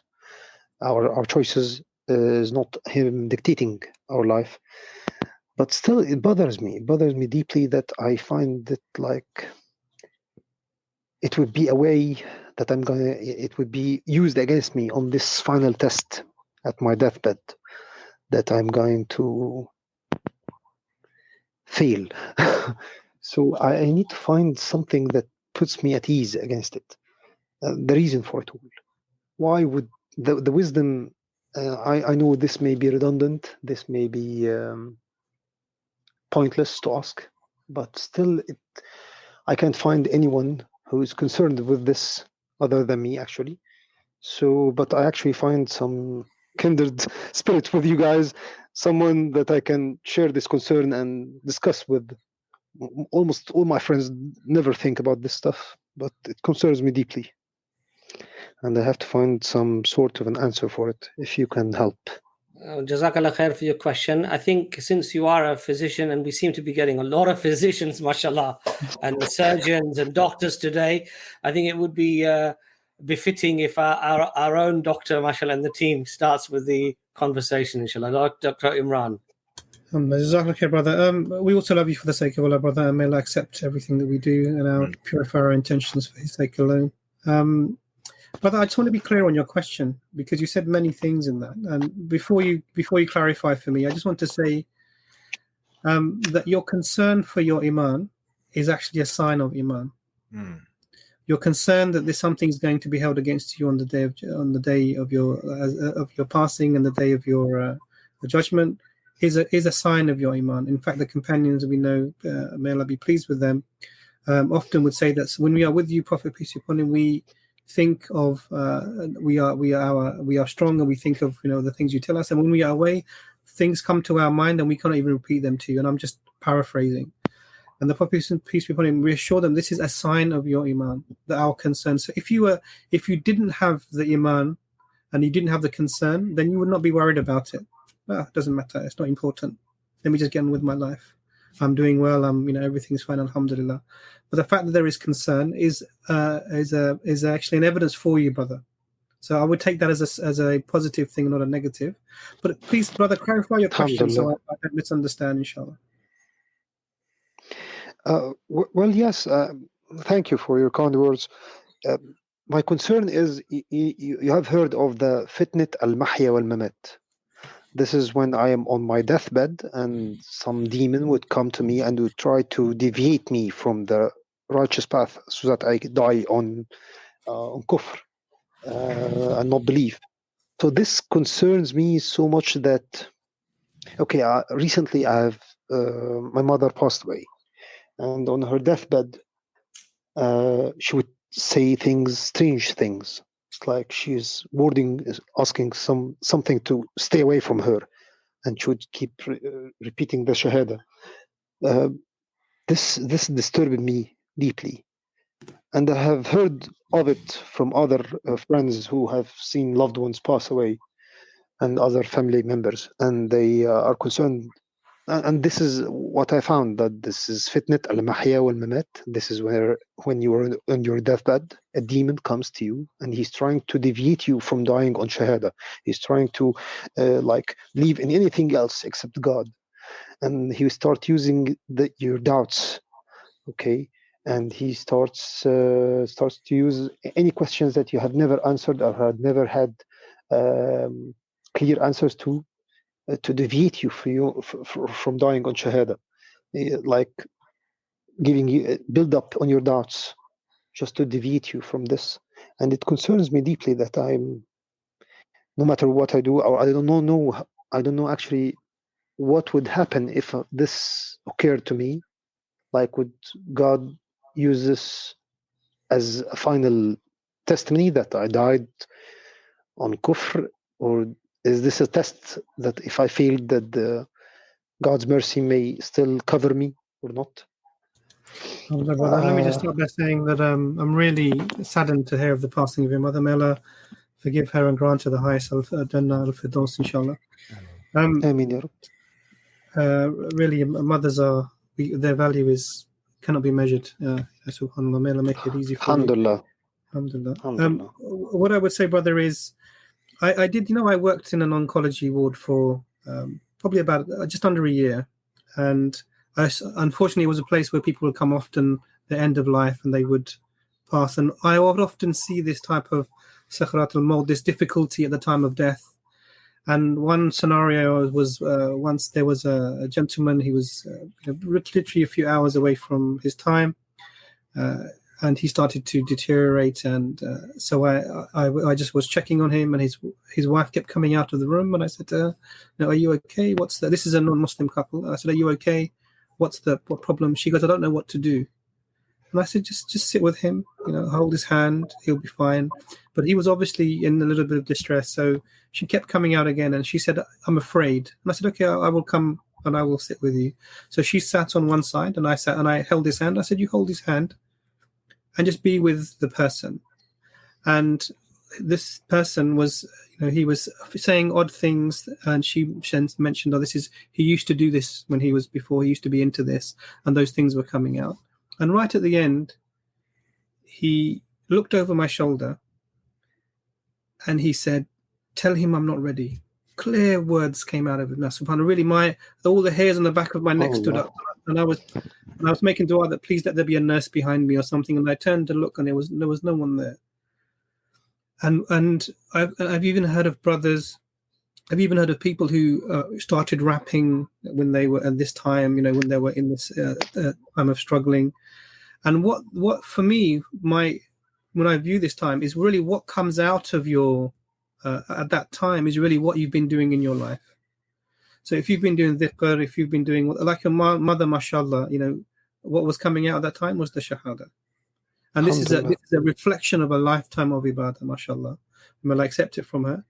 And this is really what that time will be. So if you've spent your life doing those things, and doing the dhikr and learning the Quran and reading and reciting that, and this is what's coming into your ears, and this is what is coming out of your mouth, and this is in your amal that you do in the world with the people, and how then at that time when your consciousness is not fully under your control, the things that will come out are your instincts, the things that you do naturally without thinking and reacting.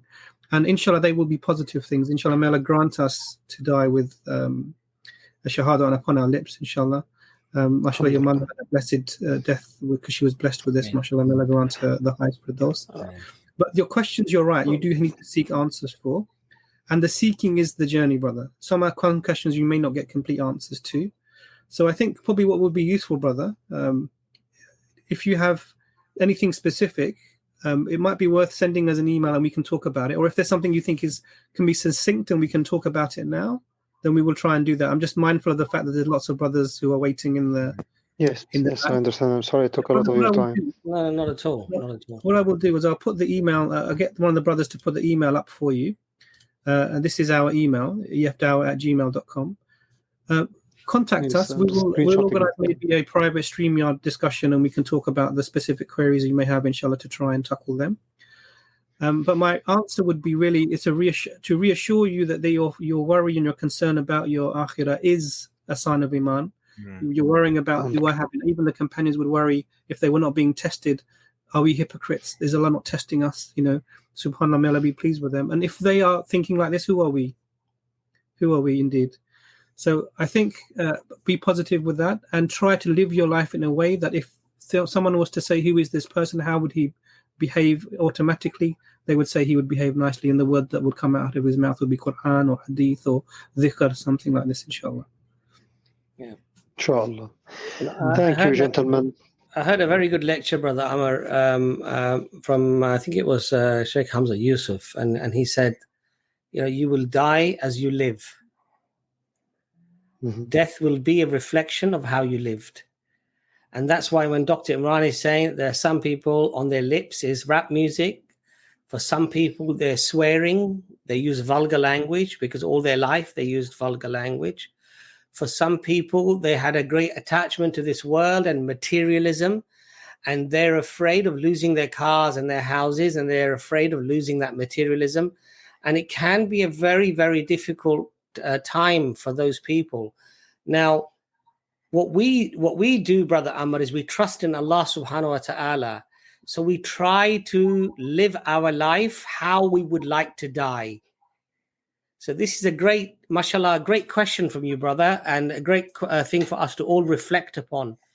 That if you wish a good death, then ensure and make sure that you have a good life. And a good life is one that is with obedience to Allah subhanahu wa ta'ala and the remembrance of Allah subhanahu wa ta'ala.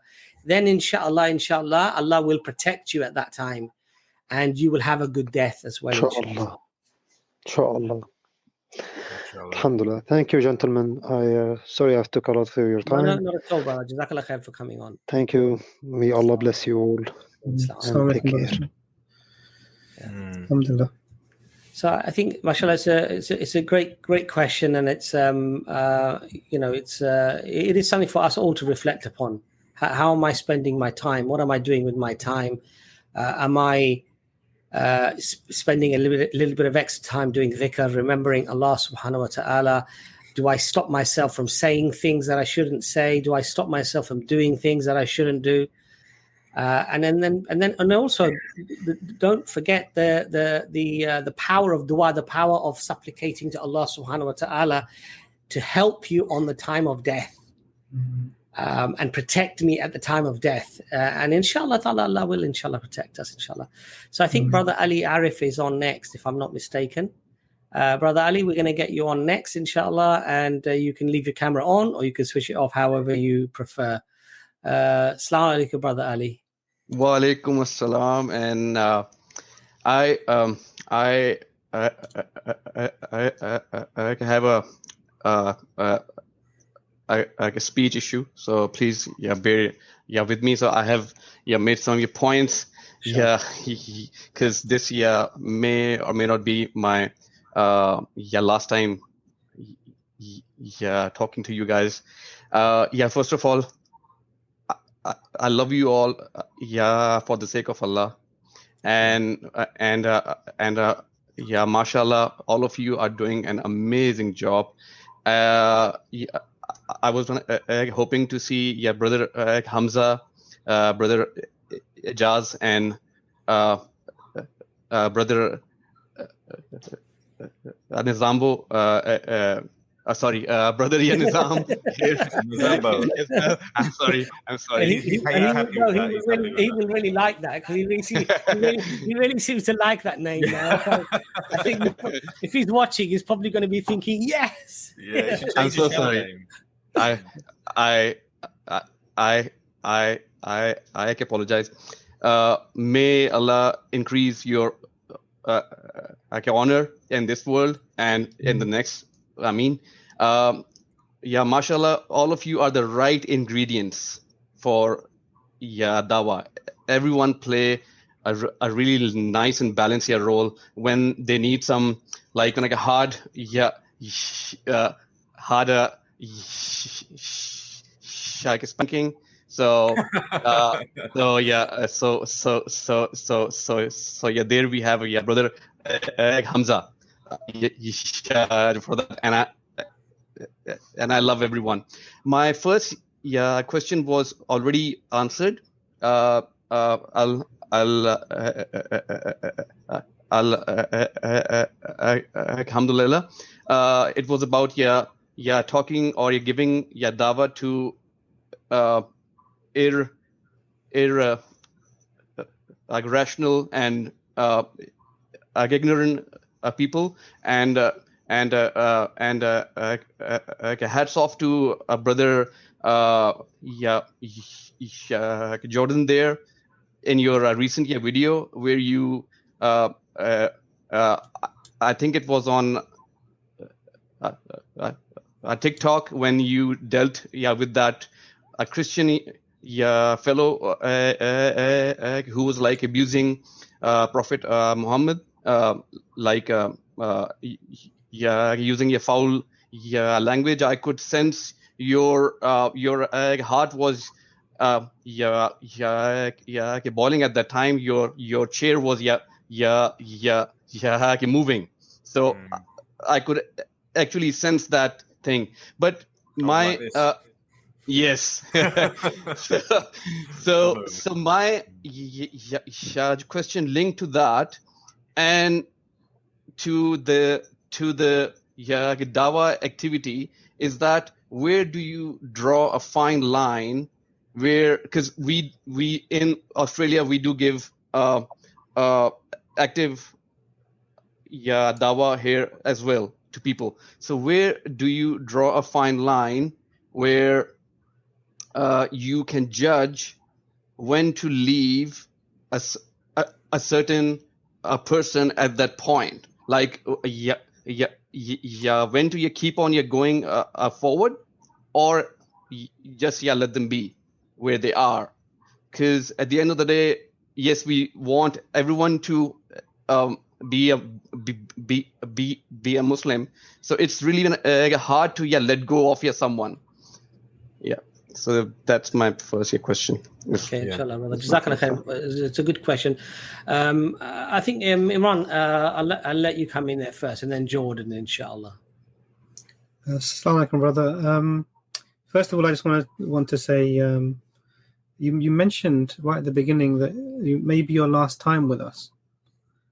And I don't know what's happening, brother. May Allah give you health and give you long life and reward you for everything that you've done, and may Allah protect your family. I was quite moved by that. Alhamdulillah. And on top of this, mashallah, may Allah reward you, brother, the bravery and the courage that it takes to come and speak on a public platform, especially with the speech stammer that you have. Really, you put us to you humble us very strongly, because I know that's not easy to do, and it must have a big impact in many aspects of your life. So again, may Allah reward you. Ameen. And you inspire us to continue doing what we're doing. Really, those of us who there was another brother, we had a similar brother who was doing dawah with stammer, and I was very impressed by him as well. Very young brother, mashallah, may Allah reward you for that. And it's not easy, and often this is misunderstood. So jazakallah khair, brother, for your appearance, and whatever's happening in your life, may Allah increase you and give you shifa. Ameen. And keep you with us for long, inshallah. And may the coming Ramadan be a great Ramadan for you, inshallah. Ameen, ameen. Yep. Just getting to the question, I think that it is difficult. Really, you have to have some idea of what the person is like, and you have to have some idea of what the sincerity might be like. And I think usually what I would do is if I'm feeling that I'm making some headway, having a positive response from the person that I'm talking to, I will try and continue to engage. There comes a point when you yourself realize that actually this is now just almost like an argument that's no one's listening to the other, we're talking past the person. And in that case, we would step back away from that. And really, for every individual, it is different. There are some people who may, and this is similar to the question before, but there are some people who may say things initially quite angrily and in quite an upset way, and try to be very offensive. And as Brother Jordan was speaking to one brother who came across that way, but mashallah, now he has, Allah has guided him and he's become a Muslim, mashallah. So you never know where your efforts are, and your efforts are never wasted, because we do them for the sake of Allah, and Allah will always grant you the reward for your deeds done for His sake, sincerely, inshallah. But I'd like to get Brother Jordan and Brother Abbas's views on that, inshallah. Yeah, I think the first thing I'd like to say, brother, I'm loving the white beard. I think you're making me look forward to going grey. And I think Abbas should look at your beard as well and say, you know what? I like the white beard. Looks cool. I love it. That was my question to Brother Abbas as well, because I've seen him with a white beard and then a dyed beard. Hopefully he sees your beard and thinks, you know what? I'm going to keep it as it is. I am only 43.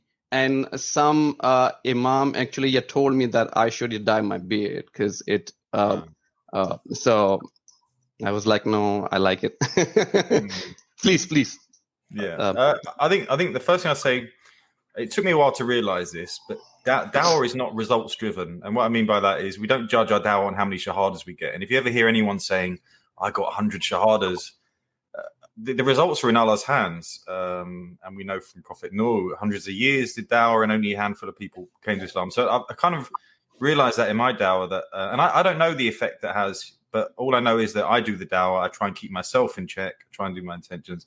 However many shahadas get, however impact it is, it seems to be kind of out of my hands, I feel, because Allah puts it in people's hands. So I wouldn't worry too much about that. I think there's been a lot of talk today about how dealing with haters and stuff like that. And I think it's been good, because this is one of the things, we go to Speaker's Corner and so many brothers there can't quite handle. And I get it. I get the pain when somebody's standing there insulting the Prophet, peace be upon him. And if you go to Speaker's Corner, that's all you're going to see. And I'll be honest with you, I'm a bit worried to go regularly, because you become desensitized to it. It almost becomes you're used to it. And I don't want that either. I want to keep that, that hatred towards that kind of language in my heart. But I think that Abbas and Imran have answered that question over and over on this stream beautifully, on how we deal with people that are hating. And I will say it's kind of assessing the situation. I feel sometimes we write people off. I learned recently, sometimes we write people off too quickly as trolls or haters. When, I came into Islam with negative opinions on Islam myself. And look, there are people, who's that? There's that politician who was in Holland that was going to write a book getting rid of Islam. He became Muslim. I think of Umar, the story of Umar ibn al-Khattab, who on his way to kill the Prophet, peace be upon him, and accepts Islam on his journey by visiting his sister. So I think there's been many lessons on the stream today, and Jazakallah khair. And I'll second what Imran says. Obviously we don't know what's going on, but may Allah help you in whatever you're going through. I mean, I think, Brother Ali, for me, it's very much, if I'm talking to somebody and I feel that they are engaging, or they're at least engaging enough so I can sustain a conversation, then I'll continue.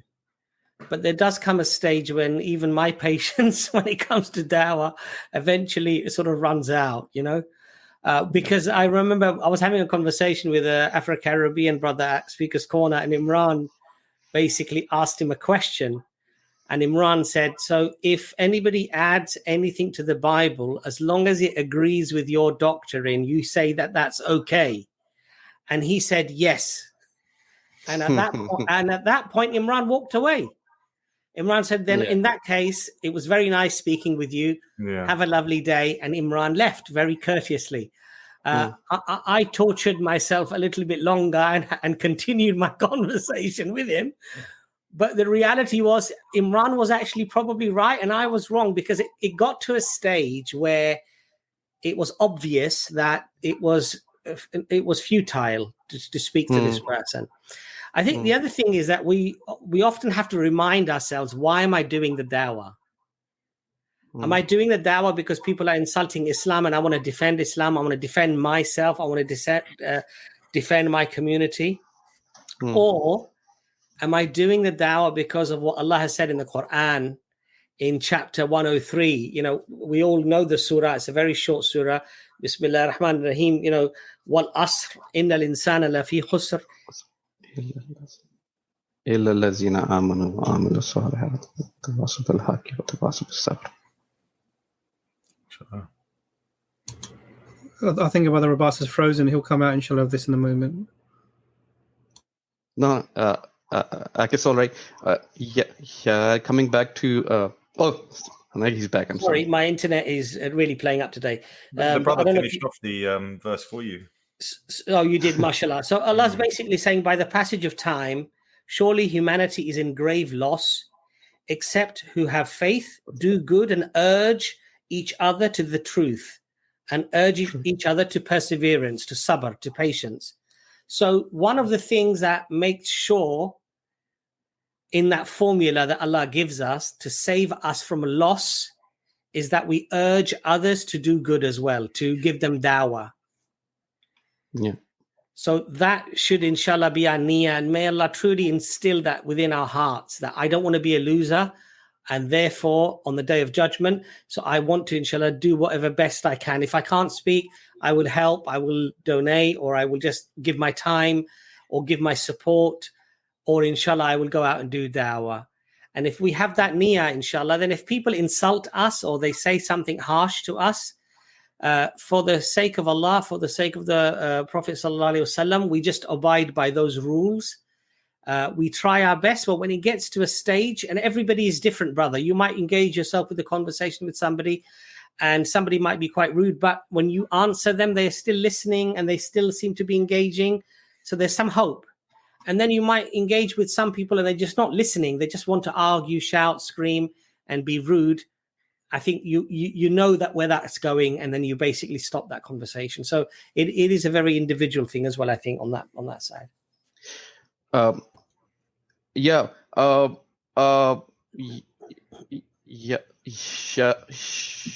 Regarding to that, whether it is my last chat or not, it is only a link to that. I don't know if I'm alive the next minute or not. So it is only a link to that. So alhamdulillah, everything is all right with me. So this one colleague of mine who is a Christian. So as you know that I do have this speech issue, and then when someone is being aggressive, or he asks me a loaded question, so my heart boils first. So when my heart boils first, and at the same time I have this like a speech issue, so a lot of thoughts come into my mind. And so like for instance, he asked me how did Prophet Muhammad died, right? And so I knew where he was going, but since so my heart boiled at that time because we have that argument. So if you're honest in your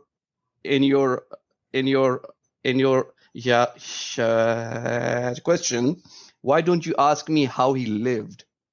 So this was a thought that came to me later when he left, but at that time I wasn't able to think of this line. So my if you like allow me, it's a small and short question. My last question. I'll try to be brief. So about that fine line with regards to my family, because I am a born Muslim, and so so is my family. But as Allah guided me to Islam later at the age of maybe 33 or something, I started to practice, right? So my family thought that I was under a spell. That I was. So how do you give dawah to your family? That is because they all know that they are Muslims as well. So what's the big deal, right? Why are you being so like hardcore? So I'm a father. I have 2 kids. So so it's really hard to actually make them understand, and because if the house is like divided, you have that thing saying in the Bible as well. So I don't know. Please, if you could enlighten me. I think actually probably the best person to answer that would be Brother Jordan, because he's probably in the most extreme example of this. And then we can give our perspectives, inshallah. Jordan, what are your thoughts? It's a great topic. Obviously, my family non-Muslim, so giving dawah to them, and as a revert, it's one of the hardest things, isn't it? Because you come into the deen, but in the back of your mind, you know the repercussions of being non-Muslim, and obviously Allah knows best, but you're worried about your parents or your family around you. So I started to almost semi-debate with them. This is true. What do you mean? And got nowhere with that. Absolutely nowhere. And I think I've learned that I think Hamza says it quite rightly. You can't tell your mum who once had you in nappies. You can't start telling her on how she should live her life and what she should embrace and stuff.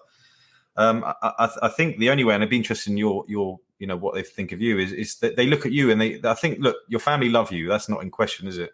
And if they see it making you a better person, which Islam will, then I think that is the best dawah that you can give. And I spoke to a brother called Dowie the other day who all his family converted to Islam. And so my question, I thought he had some sort of secret. So when I got him on the stream, I was like, what did you do? Because I want that. And he simply said, look, my father sees me praying in the morning. And he said to me, you used to come in drunk at this time. Now you're up in the morning praying Fajr. And in their mind, they're just thinking, God, what is this thing? And I think if you are a Muslim displaying Islam, you're living Islam, you're breathing Islam, your family are gonna have to see it, aren't they? And I've had there's nothing I can say to you other than that. I've had no success of trying to talk to them about the misconceptions, trying to debate them about who God is. None of that's worked for me. It's all hopefully going to be about what Islam makes me. Lovely. Alhamdulillah. I want to just say, so I think that your journey is not an unusual journey, particularly for Muslims growing up in the West. We sort of grow up and we're not really fully aligned with we do the things that our parents want us to do when we're young. And then we sort of, as we go into our studies, we tend to sort of drift away from, because we get other influences. And then usually something makes us start to reflect and we come back to the religion properly later in life. And that's some similar thing happened to me, but slightly earlier in terms of the change, inshallah. And I had a similar reaction. When you start to practice, people think exactly, you're becoming extreme, and all you're doing is just the basics, not even anything Just the extreme. basics, You're just exactly. praying. This is and people think this, but one of the things is that you know the statement about Allah does not change the condition of a people until they change what is in themselves. This has been taken by many sort of modern self-help gurus, and what they say is they be the change you want to see. So if you, just as Brother Jordan is saying, if you start to embody Islam and you start to show the benefits that it's giving you, and they can see, mashallah, you become more patient, and you're up at a very good time, you've got a very good manners and habits, and they will automatically be drawn to you. And I think that they will start to see, and then your actions become the dawah. So dawah is not often words and your interactions or what you're saying. It's actually your actions. And that's really how our children learn. They will gravitate towards what you do. Even don't worry about the age, inshallah. That will, it doesn't matter. They see that positive you're having, and they will want that positivity from you as well, inshallah. And it's not easy. It's not easy, and especially when you have children, you're concerned about their welfare. May Allah guide them and keep them safe, inshallah. And I'm really happy, mashallah, that you're fit and well. May Allah keep you that way, and may Allah preserve you, mashallah. And once again, I love having you on here, brother. You should come again, inshallah. It's been very nice. Definitely, 100%. I love you all, and please, give my love to all my brothers who are not here, especially your brother Hamza. We will do, brother. Jazakallah, brother. Assalamu brother Ali. And thank you, so much for having me here. Thank you so much. Pleasure, brother. Assalamu Alhamdulillah. What a mashallah, beautiful brother. Really, mashallah, I love the brother. Alhamdulillah. May Allah increase him. It's amazing, mashallah. And it is mashallah lovely that the ummah, that there is still so many people out there who are really worried about their position in Islam. They're worried about their families, and this worry is a sign of iman. Alhamdulillah, definitely. The concern, the worry, is a sign of and mashallah, both of you touched on it, Jordan and Imran. This religion is beautiful, and it's full of light. Alhamdulillah, it illuminates the darkness.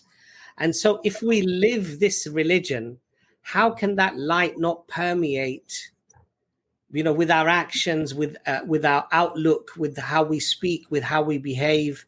How can that not have an influence on people around it? If we are truly living it, inshallah, it will do. It definitely will do. And I remember, Jordan, I think it was a little something you said that, I think Dr. Imran came to your house. I think you met your mum, whatever. But your mum actually said, "What a lovely guy," right? And so people will notice. People do notice, and Imran fooled her really well. No, I mean, he always goes, "I like that Dr. Imran. I like that Dr. Imran. He's a nice bloke, nice geezer." But Islam is beautiful, and it's full of fragrance, and it's full of light. And if we, may Allah, inshallah, guide us to live this religion how it was meant to be lived and followed, then inshallah ta'ala, that light, that fragrance will permeate.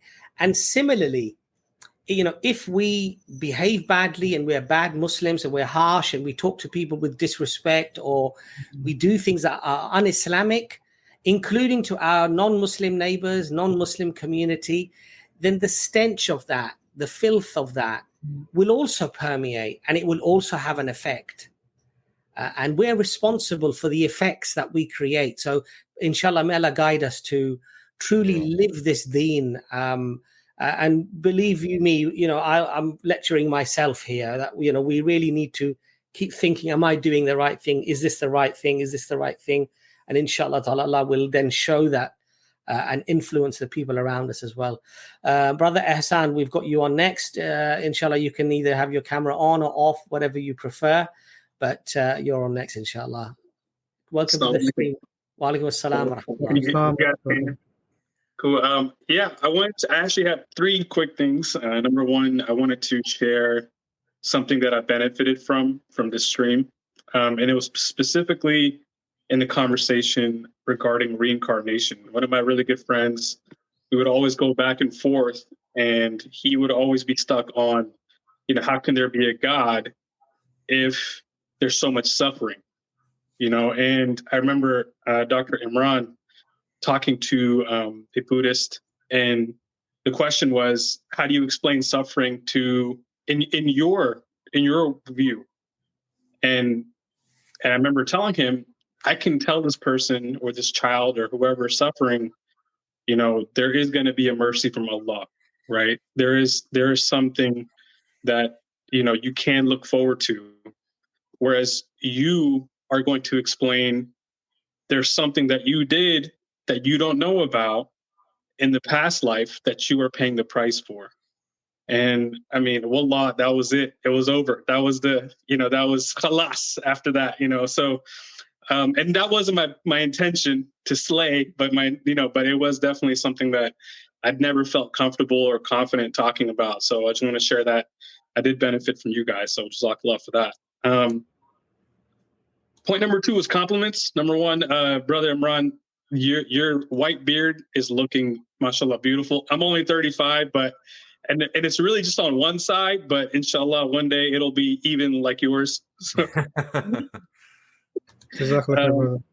yeah. And then the third thing is the question of apathy. I know this stream's kind of been about a lot of, I guess, more confrontational conversation. This is more in the context of giving dawah. I have a best friend, big 6'4", big guy.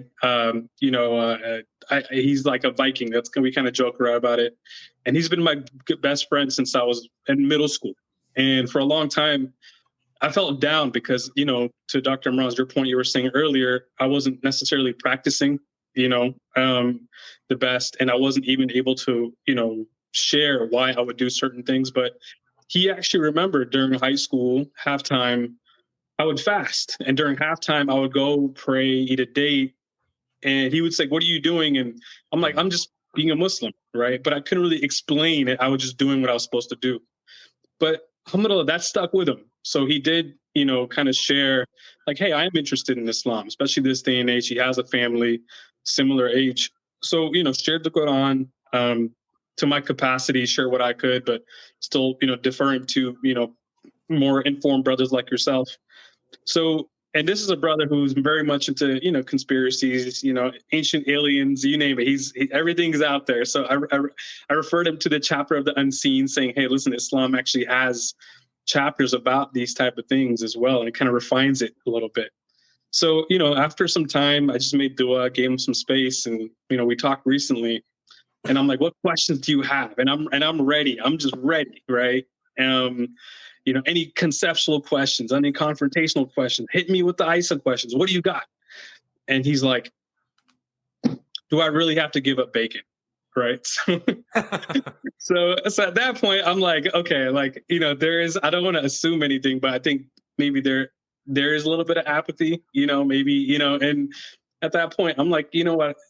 I know where you live. He lives in a different country, but I just Google. I'm like, listen, there's a halal butcher there.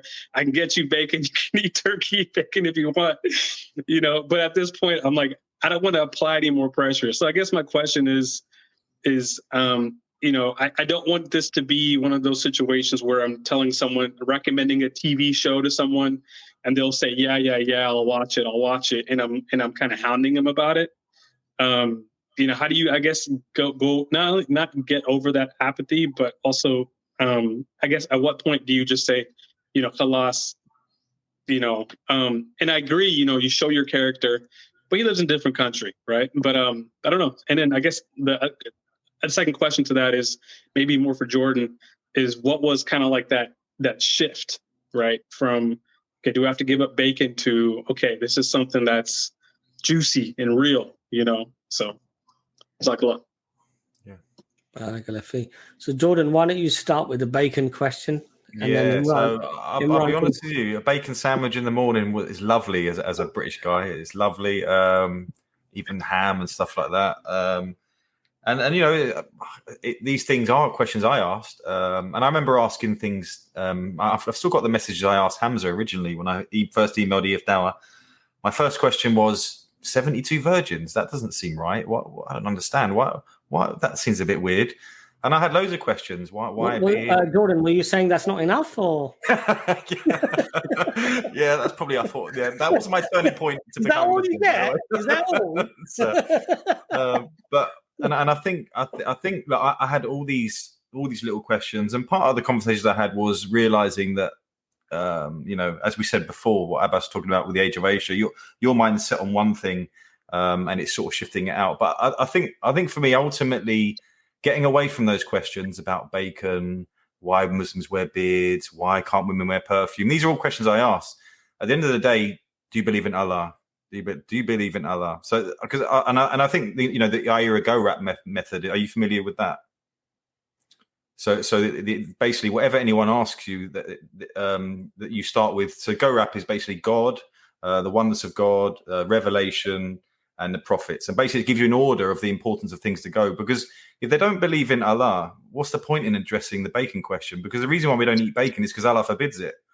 So really, it is saying that's a great question, but brother, do you believe in God? What's your concept of that? And I think it's getting away from that, because they're not really important, are they? And some of these things we end up giving. I've seen Muslims giving their own rational, pigs are dirty, all this stuff. At the end of the day, God said, if we don't eat it, we don't eat it. So I think for me, it was, as soon as I, was those propositions of the Shahada, as soon as I submitted, well, bacon's irrelevant then. I don't eat bacon now. And it wasn't a question.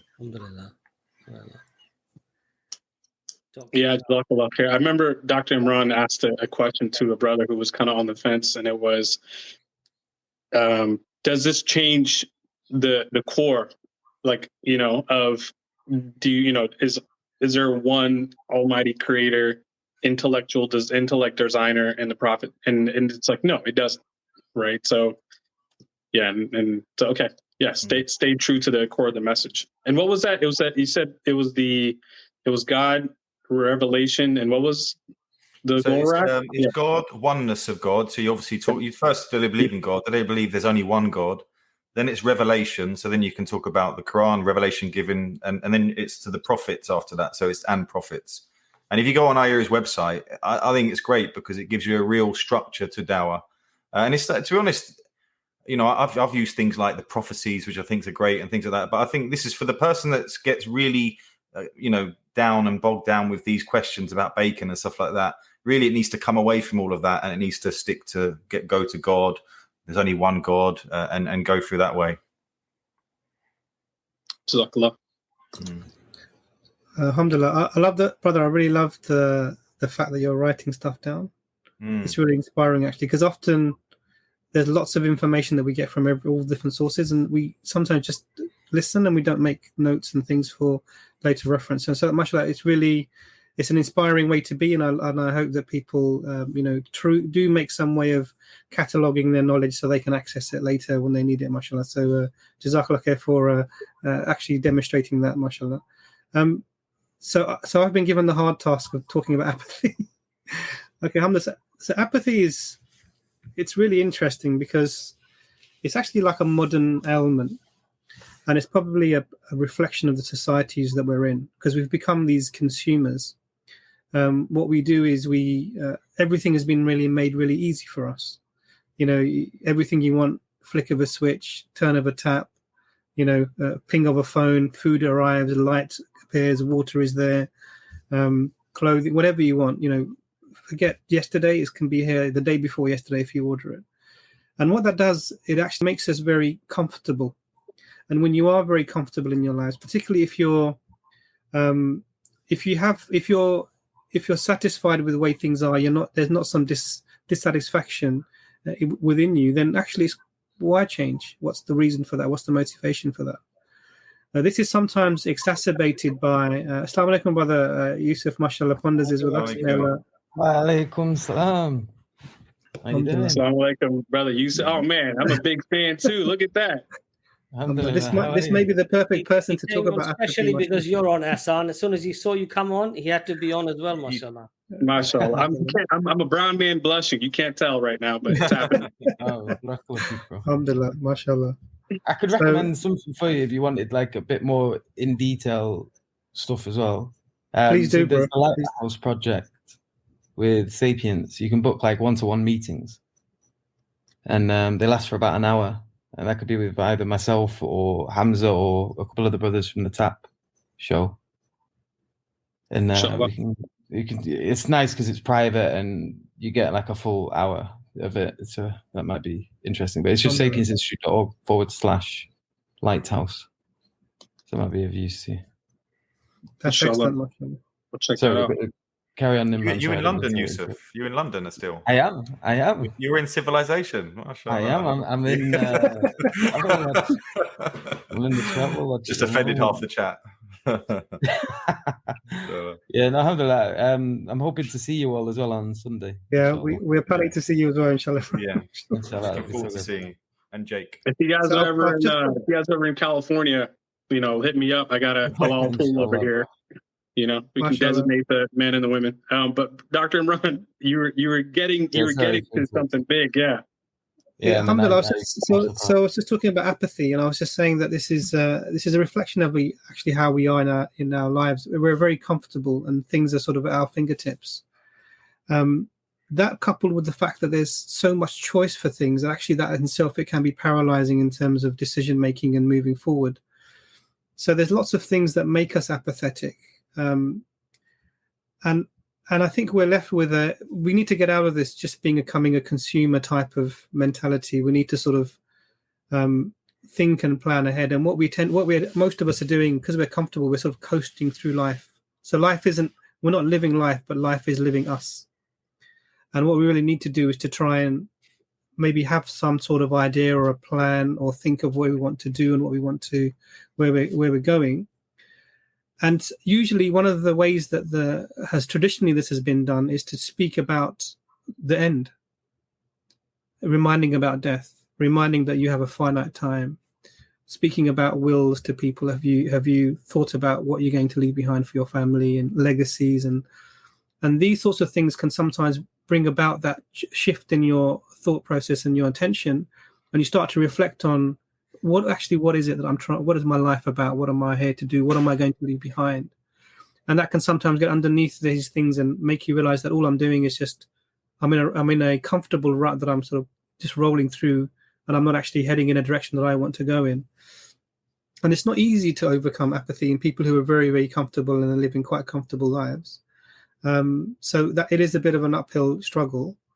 And if you look at most people who make the change, there's something happens in their life, like a bit of a crisis happens, something that tips the balance for their comfortableness into a position where now life is not so comfortable, and they start to think of the bigger things. And I know from my own life experience, whenever I've become, less religious and more materialistic, I've had, once, not once, but maybe 3 times I've had broken limbs, and I've ended up in hospital. And what I've realized when I'm forced to sit and reflect and contemplate, that what that reminded me of was, where am I doing? What am I headed? Where am I going? Actually, the thing that I need to be focused on, I'm not focusing on becoming materialistic.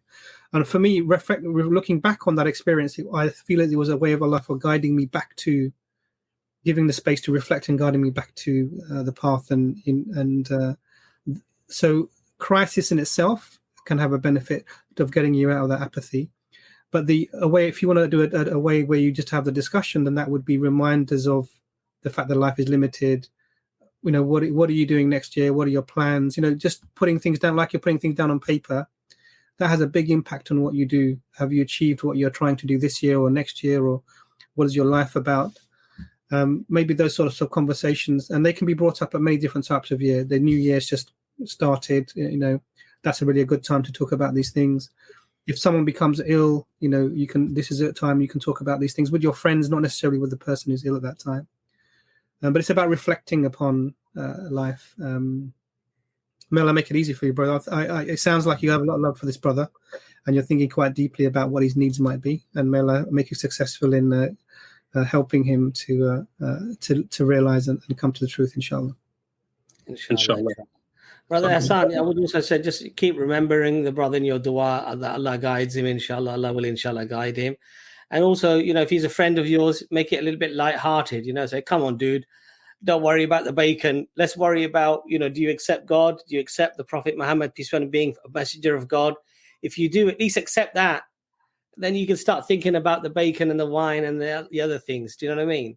I might hit him with the 72. I'm joking, but I mean, you're absolutely right, because this. I mean, obviously, this is a very heavy topic, right? And you don't want to. I don't want to say scare them away, but I think maybe along with apathy, there's always that that blissfulness, right? Like, I don't want to think about death, and I just want to think about playing my PlayStation. Like, I don't, and so, it is kind of like that balance of, talking about those heavy subjects in a light-hearted way as well, right? Yeah. Well, may inshallah Allah guide your friend, inshallah, to Islam very, very quickly. And Jazakallah khair for all of your efforts, brother. Jazakallah khair. Assalamu alaikum, brother. Okay. Assalamu alaikum. Wa alaikum salam. So, brother Yusuf, how are you doing, bro? You well? Yeah, alhamdulillah, I'm good. I'm tired. Enjoying being in somewhere, mashallah, London, mashallah. Yeah, we're not really getting to see much of it though. We're sort of stuck in the office, and we've had to black out the windows because we're recording like 10, 12 hours a day, pretty much. But 2 days on, 1 day off. Okay, mashallah. So we don't really get to see what's going on outside. We don't know what the weather's like. We don't know. I saw you guys make a big ripple at Speaker's Corner, mashallah. I think you drowned a few people. I was ninja. I saw you making a few points that really had an impact, mashallah. Yeah, no, for the most part, I was just avoiding everyone. May Allah reward you, mashallah. So we've been avoiding this brother. Unfortunately, he's next. Big Shaq, can you just switch your camera on for just 1 second again? Jazakallah khair. Sorry for the delay. Can we just sort of see you, brother? Sorry, the camera didn't quite come on. If you can get the camera on, we can just identify you. It's just a white screen at the moment. Need to see you, brother, if you don't mind. Okay, we're struggling to see you. Let's get brother, if you can just get your camera to work, we can get brother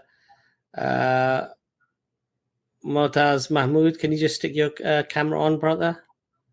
Lovely. Okay, we'll get you on, brother Big Shaq. We'll get you on next, inshallah. If you can just get your camera to work, and if we can identify you, brother Motaz, welcome to the stream. Assalamu alaikum. How are you guys? Wa alaikum salam. So I know this stream has been very emotional, and I would like to say something to the previous brother. His name is Amr, right? He's also from Egypt, and I'm also from Egypt as well. And I spoke to Jordan. I think like the stream before Woody, I think his name, the Reverb brother. Jordan had a live stream, and I jumped on, and we had a beautiful conversation. So I just would like to say something to him in Arabic, just really quickly, and then I'm going to ask my question. Is that okay? If he's still watching, hopefully he is. Because I'm also Egyptian, so I would like to tell him something real quick. If it was in English, we'd all understand, or is it better in Arabic? I think it will be better in Arabic so he can relate to me as well.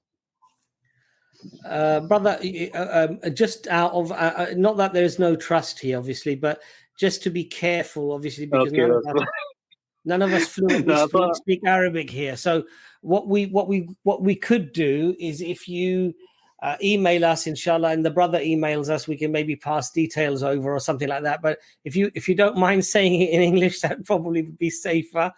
If you don't mind, brother. I was just going to give him an advice in Arabic, and I thought it would be better if I just say it in my own mother tongue, that's all.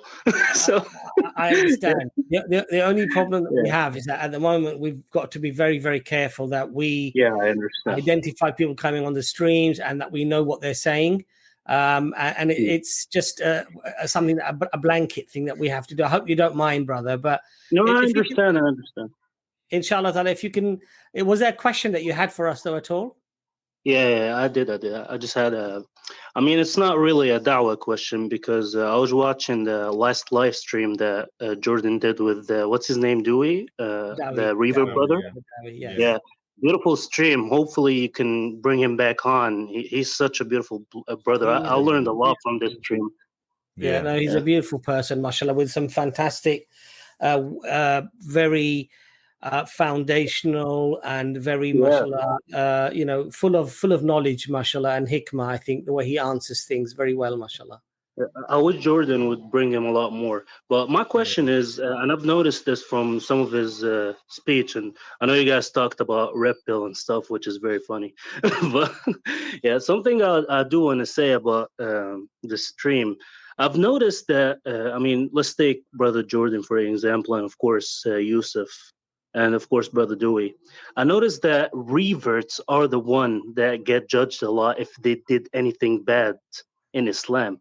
But to me, as an Arabic, who's an Arabic speaker, who's born Muslim, I'm telling you, like, Jordan and Yusuf and Dewey, there are better Muslims than me by miles. And I don't even get judged slightly as much as they do. So this is my question. Why do you think it's always the reverts that they get all the blame? If, like, let me give you an example, yeah? I live in Egypt. Some Egyptians here, they don't even practice, they don't fast, they don't do zakat, they don't do the basic stuff. They don't even pray their 5 prayers. And like, no one even talks to them. But when you see a revert not praying on time or not, you know, giving the zakat or doing some of those basic stuff, they get judged heavily. So why do you think that? So that was my question. Okay, Jazakallah khair. Thank you, Brother Maltaz. We'll get you off and then we'll get the next guest on, but I'll let the brothers just quickly add any comments that they want to do. Brother Jordan, why don't you start with that, inshallah? Yeah, I guess the assumption would be, I mean, first I was going to ask whether it was because we're online or not, but I guess the brother was maybe even referring to people not praying, and it may be something he's observed. I mean, I imagine that probably Muslims have seen so many born Muslims that are not practicing. When you see a revert, you probably assume they've chosen the religion. They're almost expected to be the most pious people, which I mean, I don't think it's always the case. I mean, obviously we're online, and I'll be honest with you, and I don't mind saying, you know, online I will present myself probably better than I am in real life. You know, I've got my struggles just like everyone else, but obviously I come online, I'm not going to be telling you about it, and I'm not going to be, you know, I'm here to give dawah. But by no means are reverts. I disagree with the comment that reverts are better Muslims. I don't see how you'd ever come. I mean, if you speak to many born Muslims, and he may have been an example, they have, you know, probably turned against Islam themselves because of, maybe I've heard of people getting beaten in Quran class, and they've gone through horrible experiences, left the deen and come back. I'm really interested in those stories as well. I think we all have to go to a stage where we have to ask ourselves, do we really believe it? Whether you're born it or whether you found it. And I think this statement needs to go, that reverts are better than, I get that comments in the comment section a lot. You probably get it as well, Yusuf. And I understand what the brother's getting at, but I think it's completely a false statement to say reverts are better than born Muslims. Yeah, I pretty much agree there. I think it's complex as well. So I think the majority of people are pretty silent. So like, if you ask me to quantify, like, how many praised, how many were critical, and how many just didn't say nothing, the large majority would probably be the silent ones. And then I wouldn't even really be able to quantify which one was more, whether I got more criticism or more praise. But I don't know, I have an inkling or an intuition that maybe I get more praise than I do criticism. And it's not even necessarily accurate either, because, you know, we obviously, like you said, Jordan, we try to present ourselves in the best way, mainly because people are watching us a lot. And, you know, obviously we have the pressure of being, I don't know what the word is exactly, but, you know, people have got their eyes on you and they have high expectations of you, and you don't want to let them down. And like, part of the religion is you hide your sins. You're not supposed to present them and show them. And we're by no means perfect people. And I think people forget as well, when you go from transitioning from being non-Muslim to becoming a Muslim, like, you don't just become super Muslim overnight. There's a lot of baggage, and it takes ages to really, like, get rid of all of those bad habits and all of those addictions and this, that, and the other. Like, I when I first reverted, I was like a major pothead, and that took ages to get rid of. And I'd been smoking since I was like 12. And by the time I'd managed to quit, I'd been smoking more of my life than I hadn't been smoking. And that was like a huge thing to sort of get rid of. Alhamdulillah, I don't have it anymore. And it's been years since I've given up, but it wasn't easy. And I wasn't, yeah, and I'm still not. I don't want people to think reverts are some sort of holier than thou. And I think, to be honest, you know what it is? Even as a born Muslim, you know, people will come on, and I know people praise you, and it's, you know, you're grateful that they think good of you, but at the same token, you think, look, we're doing dawah, we're doing it online, we're doing it in a public setting. And I'm not saying we have to act, put on an act, but obviously we're going to try to put our best behavior, our best way of presenting ourselves. And, you know, in real life, subhanAllah, we all fall short. We make mistakes. We say things wrong. We get angry at things that we're not supposed to. We, you know, may Allah forgive us. We're just normal people, really. And so I actually feel quite guilty, because I think to myself, if people really knew everything about you, then they wouldn't be saying the things that they're saying about you. And it's scary as well. You know? Just to sort of emphasize on the praise, like we have ego issues. I don't think anyone doesn't. And like when you hear it, it's obviously there's a part of you that likes it, but there's a part of you that's afraid of the fact that you like it, and there's a difficulty in trying to figure out how exactly you're supposed to respond to it. And we're not supposed to overpraise each other, are we? And, you know, if reverts that come online, if everyone's going to say, "Mashallah, you're the best Muslims" and stuff, you know, it's not going to be no. And I think this question is multifaceted, because, and I don't really want to get into it. Probably for another stream, but I have a black friend who's a revert. He doesn't get the praise that I get. Gets treated completely different. So when people say a revert, what are they talking about? And I think skin color does come into play in that as well. And it's interesting. People look. I think for me, I'm in dawah, right? So if people are looking at me and going, "This guy's a revert, mashallah," and it's boosting their iman, then I'm going to use that, and that's going to be, you know, that's for a positive gain. But I think deep down we need to make sure people saying things like "you are better Muslims," "you are this," "you are that," and treating Muslims, particularly for me, white reverts in a certain way.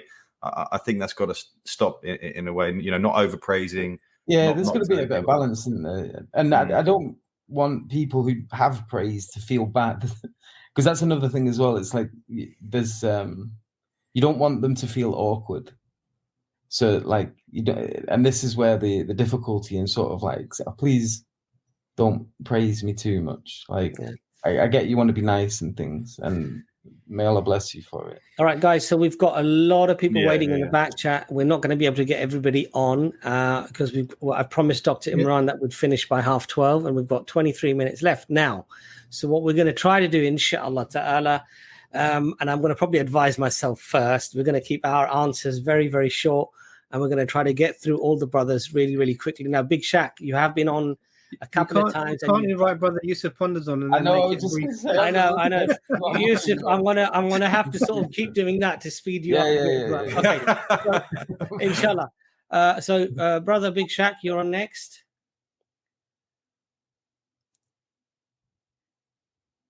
You're on mute, brother. Can you hear us? You just need to unmute yourself. You just muted again. Can you hear us, brother? Hello. Hi there, brother. Can you hear us? Yes, I can hear you. Assalamu alaikum. How are you guys doing? Alhamdulillah, brother. Yeah, you know, first when I came to StreamYard, I was so eager to ask my question, but then there have been so many beautiful questions from different brothers. So I've just been listening this whole time. Beautiful questions, mashallah. And but anyway, I have two questions. I've been speaking to Rob from Speaker's Corner. We're talking about, you know, the same things Amr was talking about. May Allah and grant his mother Jannah. We talked about certain things, you know, life and life being a test and destiny, wakada.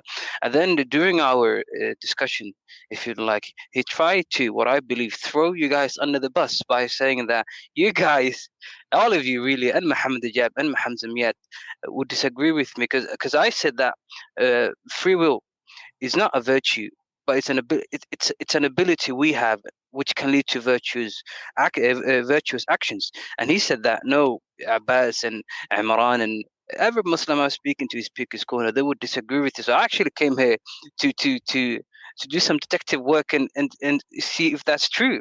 So do you guys deem free will as a virtue, or do you just or do you regard it as an ability we have and that we can use to do choices in life? Okay, so Brother Imran, if I could just get you to answer that very quickly, and then we'll get Brother Abdullah. I think this is probably Brother Yusuf Ponda's territory. Okay, so you give us your opinion, bro, and I'll chime in, inshallah. Okay, inshallah. So I don't know, like I would. It depends what you mean by virtue, but if a free will can be used for bad things, then it's not necessarily a virtue. Yes. So I would be fine with saying that it's the ability. I wouldn't see why that would be problematic. It's a blessing. Maybe we could refer to it as a blessing. But if you're using your free will for bad, like, how would it make sense to refer to that as a virtue? Yeah, Depends precisely. what you're making reference to, exactly. Yeah, but if you go with the Oxford language and definition, that virtues is behavior that leads to high moral standards. I think that definition would agree with what you're saying, and that's what I said, that free will is an ability, and that it can't be regarded as a virtue, because something virtuous cannot lead to hellfire. In essence, yeah. Yeah, so I would just add to that just take everything that Rob tells you with a spade of salt. Yeah, it was, for most of the things he says are unintelligible, but when he tries to tell you that we said that. Yeah. Are we talking about Adif, Rob? Don't take his word. Yeah.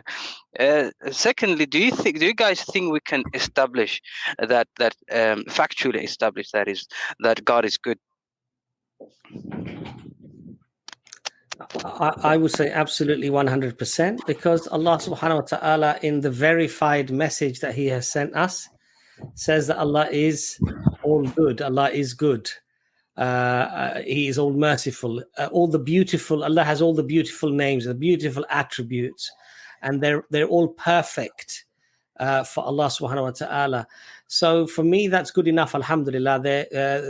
Whenever we get information from anywhere, depending upon the source, we value the information differently. But when the source is Allah subhanahu wa ta'ala Himself, and Allah gives you His attributes, alhamdulillah, that is more factual than any fact that anybody could ever come up with. Doesn't our definition of good come from Allah? So you'd have to answer it that way. I mean, otherwise, what definition of good are you using? Yeah, no, Brother Shaq, sorry, we're running out of time. Sure, but I'm going to have to limit the answers. I'm just going to make a quick point, sir. So actually, there was a discussion on the people making counter arguments. God is good and God is evil. This on TAP, actually, Brother Dr. Safraz Chowdhury was going through that with the brothers from TAP. I think that's a stream that's worth watching. Do you remember that one, Brother Yusuf? Yeah, it's on the evil God objection. That's the evil God objection. So it's really worth listening to. I remember listening to it driving to work and back, and it goes through that specific query that you have, inshallah, brother. Yeah, it's a fun podcast. Jazakallah khair for coming on, brother. Yeah, assalamu alaikum. Okay, brother Sheikh Laith, you're on next. Sheikh Laith, how are you?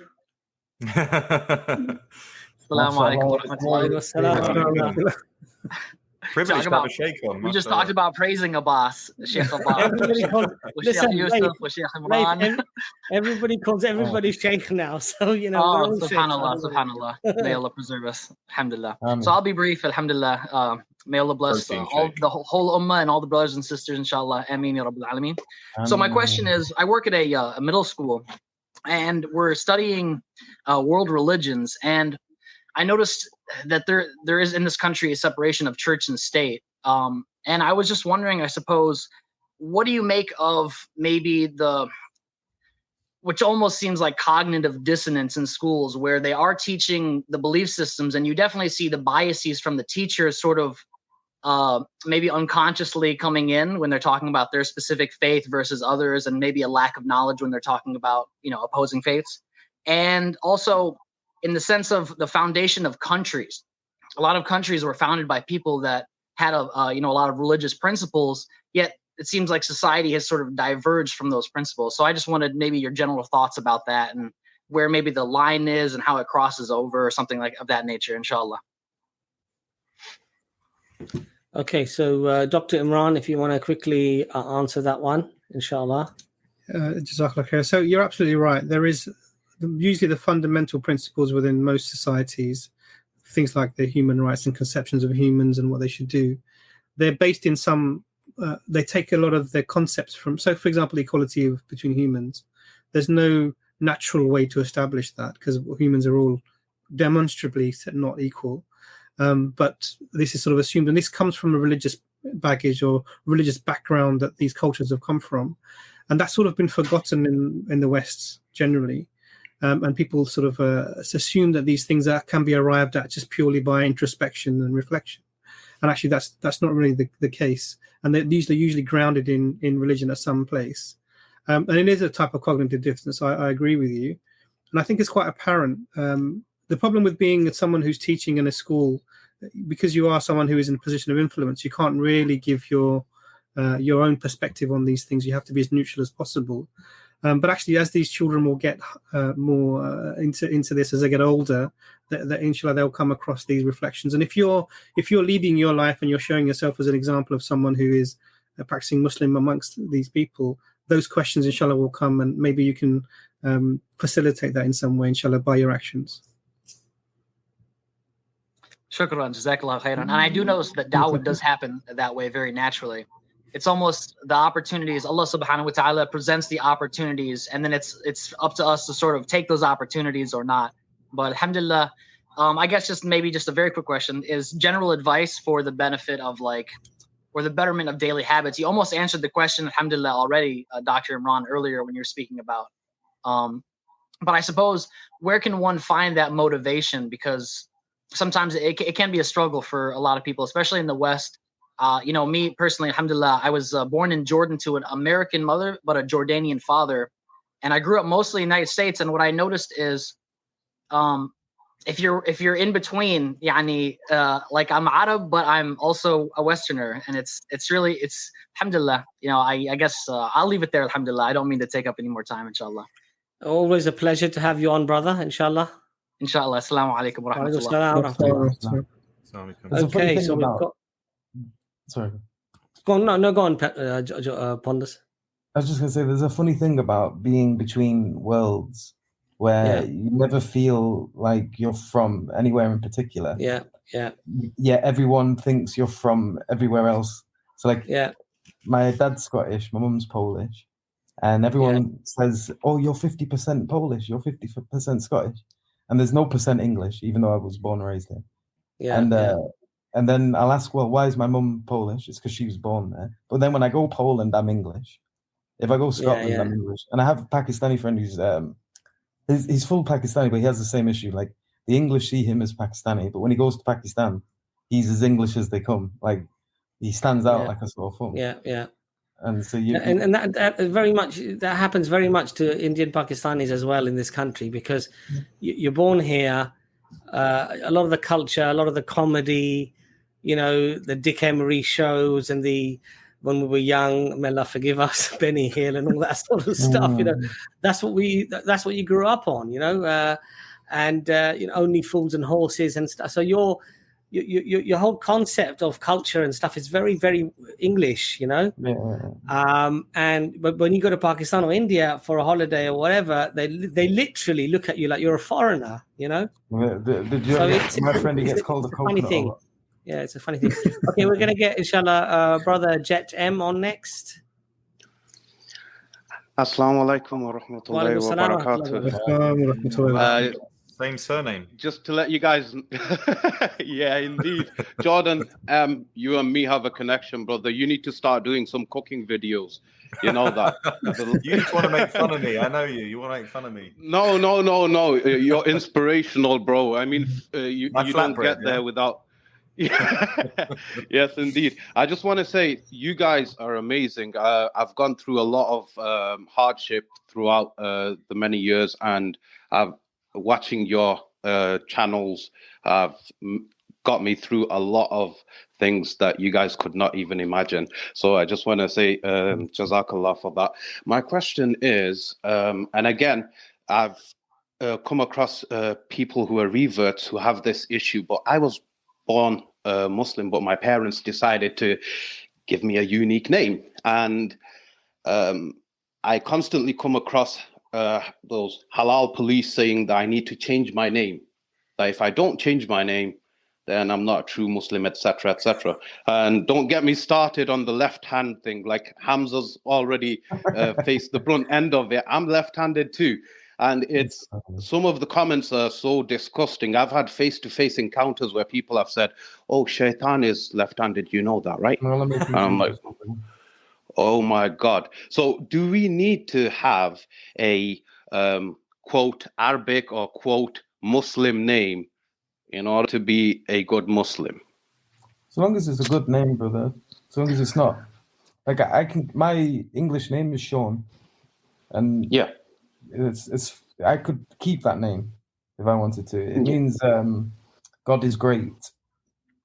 Yeah, it's a good name. So if I wanted to, I could keep that. But yeah, my name's Jet. So I mean, what does it mean? If nothing, jet plane, It means very airplane, fast, I don't know. Well, it might be short for something like Jethro, or like I don't know. Maybe it's short for something. So have a look to see what because. Sometimes it doesn't have no bad meanings to it. I've looked at various type of names that are linked to it, and none of them have any negative meaning to it. Some of them have positive meanings, etc. But yeah, the point being is, if it doesn't have any bad affiliation to it, do we need to change our name?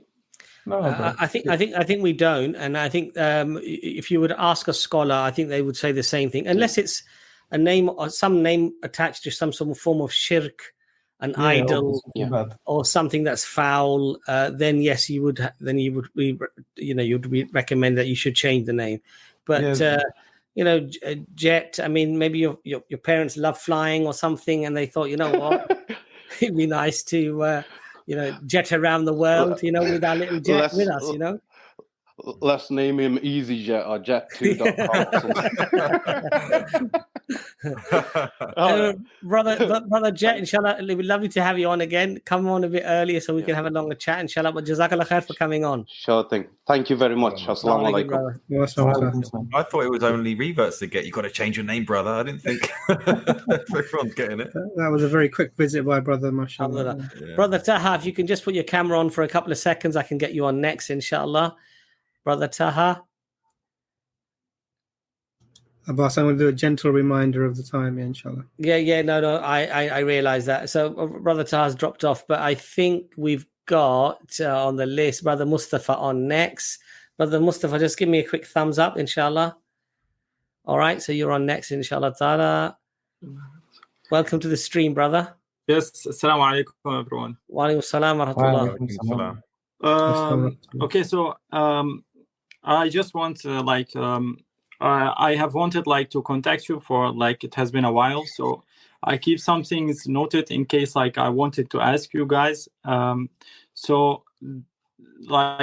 have this in my notes, and it's the following. There's a hadith of the Prophet ﷺ which says that the Prophet ﷺ says, if someone wants prolonged life, longer life, he should keep ties of kinship. And there is a new study which is done by I'm not sure which university, but it came on TEDx and it's got really famous. And it's a study that normally doesn't get conducted. It took 70 years. It was really hard to do it. And apparently the factor that gives you longer life is the fact on having good relationships with your family. So I was really amazed when I heard that. And like, if you think, you wouldn't think like really ties of kinship would give you like longer lives, but it really hit me. Like, do you think that that's like some type of also like that's also like some type of proof, like he knowing that from Allah, like, or is that not, or are we not allowed to say that? Okay, no, alhamdulillah, I think you're sorry, brothers. No, go on, Dr. Imran, because I didn't quite hear. There's been strong evidence of this for a long time, and it's been building that the single biggest factor for longevity is actually your social structures, your social interactions, and relationships. Absolutely, it's the most important thing. Trumps everything else virtually in obesity, hypertension, diabetes. It trumps all of that in terms of longevity. The fact that the Prophet, peace be upon him, knew this is and has said this in not in unclear terms, but very clearly. I mean, but there are other very profound statements that are similar. What do all of the psychologists tell you now if you go to them? Practice gratitude. And what is our religion based upon? Alhamdulillah Rabbil Alameen. It's based literally upon thanking Allah and being grateful to Allah. This is really the core of the religion. And so there are many things like this that you'll find. And when I do a lot of reading of books to do with self-improvement and psychology, and what I find a lot of in them, I'm reading a passage and I'm saying, this is reminding me of this hadith, this is reminding me of this ayah, and there's a lot to be found in there. So you're absolutely right, brother. There's no harm in using that at all. And I think that's a strong evidence, because how can somebody from at the 7th century, peace be upon him, bring a profound a sociological and medical truth in the sense of the evidence that's coming forward? I mean, truth is a strong word to use with science, but really the evidence is there that this is probably very strong. Then you have to ask, where would that knowledge have come from? Because people, if you say to them, what makes you live long now, they will say, drink this, eat that, exercise like this, and really the things that come out are quite fascinating. So Jazakallah khair, brother, for highlighting that. I think it's really, really important. Jazakallah, brother Mustafa. Assalamu alaikum. Alaikum assalam wa rahmatullah. Okay, so we've got literally 4 minutes left, so I'm going to try to get brother Jesse and brother Abu Omar on next, because I know I think brother Yusuf was about to say something. I'm sorry, I know Yusuf had probably some beautiful words of wisdom. Yeah, don't let him. So what I'm going to actually, brother Yusuf, if you actually do give a 10-second, 20-second, inshallah, remark, and I'll get brother Jesse on. I'll get brother Jesse on as well. Tell me when I got 10 seconds. Mate. So I was just going to say, it's interesting as well, because there's studies about that they did with children, and when they weren't getting any human contact, they would die really quickly. No, you're right. This is a Romanian. I'm just joking. No, you're right.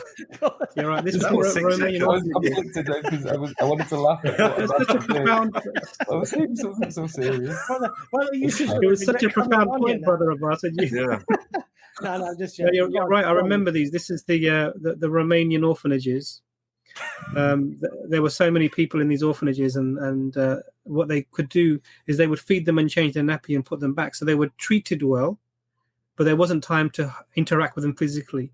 And despite having nourishment and being physically looked after, these children lost weight and died, because what they needed was the human contact. It's a really eye-opening and profound finding.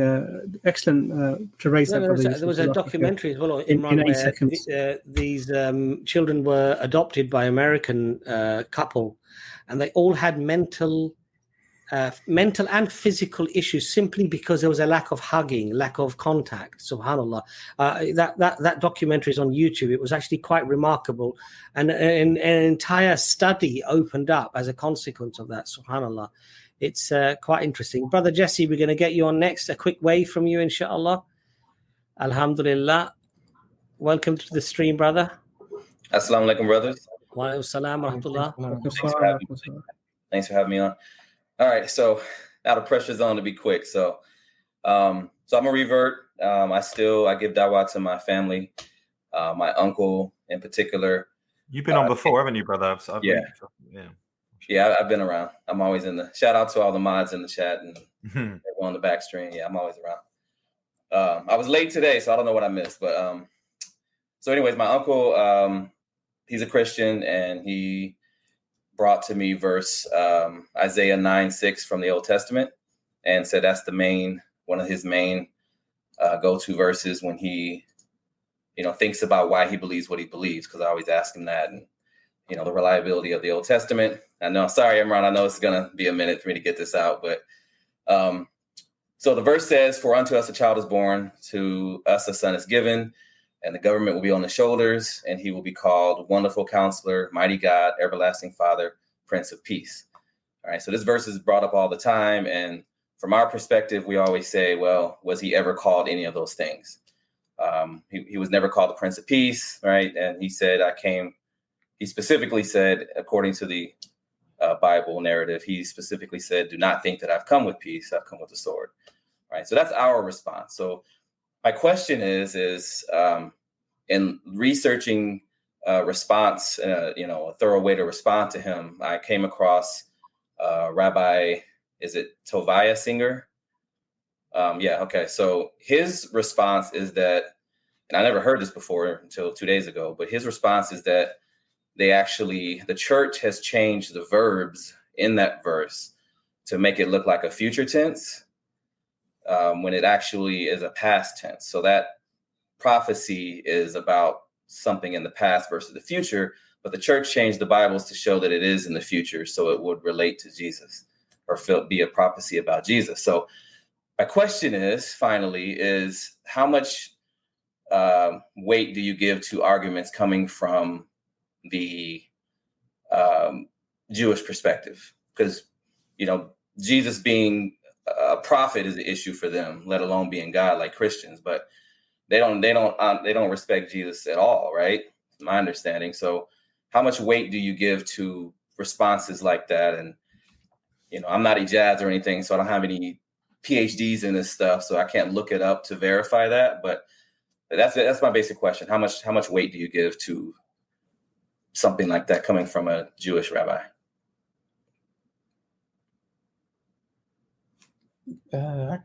So personally, it depends on what they're saying, and I would take it on its own merits. So if what they're saying has genuine weight in and of itself, and it doesn't conflict or contradict with anything from the Quran or the Sunnah, then I wouldn't necessarily see any problem with it. But you wouldn't even really need to fall back on what the Jewish say necessarily. So that I don't know if you're familiar with him, Brother Jake. He's on the Thought Adventure podcast with us. He's currently filming, this is what we're here for at the moment, 2 courses on problems with Christology. And he's going into it from Christian sources. And he's really like unpacking and unfolding a lot of the issues that they have within their own discourse.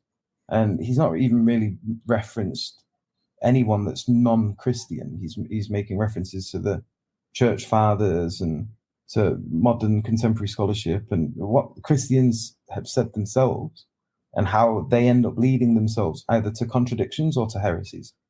And that they can do this, you can do this based on what they say about their own scriptures.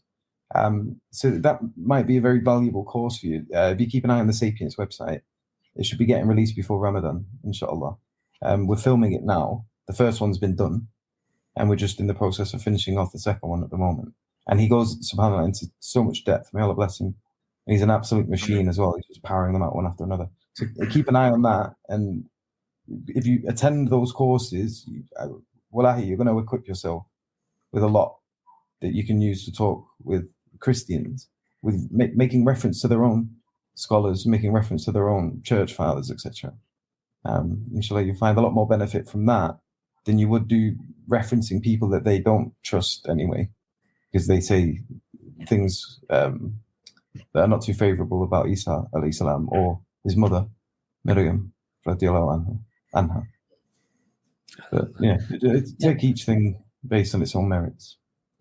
Dr. Imran, do you want to add anything before we...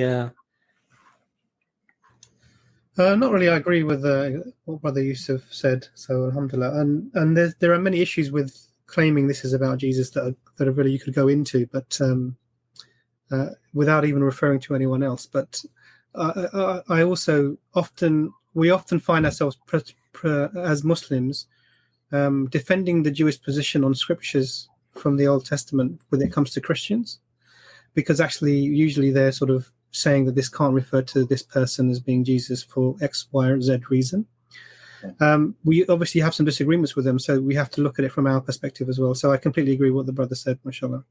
And definitely Brother Jake's information, I mean, I've mashallah, been privileged to be on some of the courses that he's taught, is well worth getting, because it will really raise your game in terms of speaking to Christians, and may Allah reward him for his efforts, inshallah. So jazakallah khair, brother, for your question. I've put the link in the chat as well to the website, so check that out, sapiensinstitute.org. And there's a learning platform on there. It's not just Jake, so there's going to be a number of courses. I think we filled 5 so far. So there's 2 by Jake, but there's a few other brothers that have done some.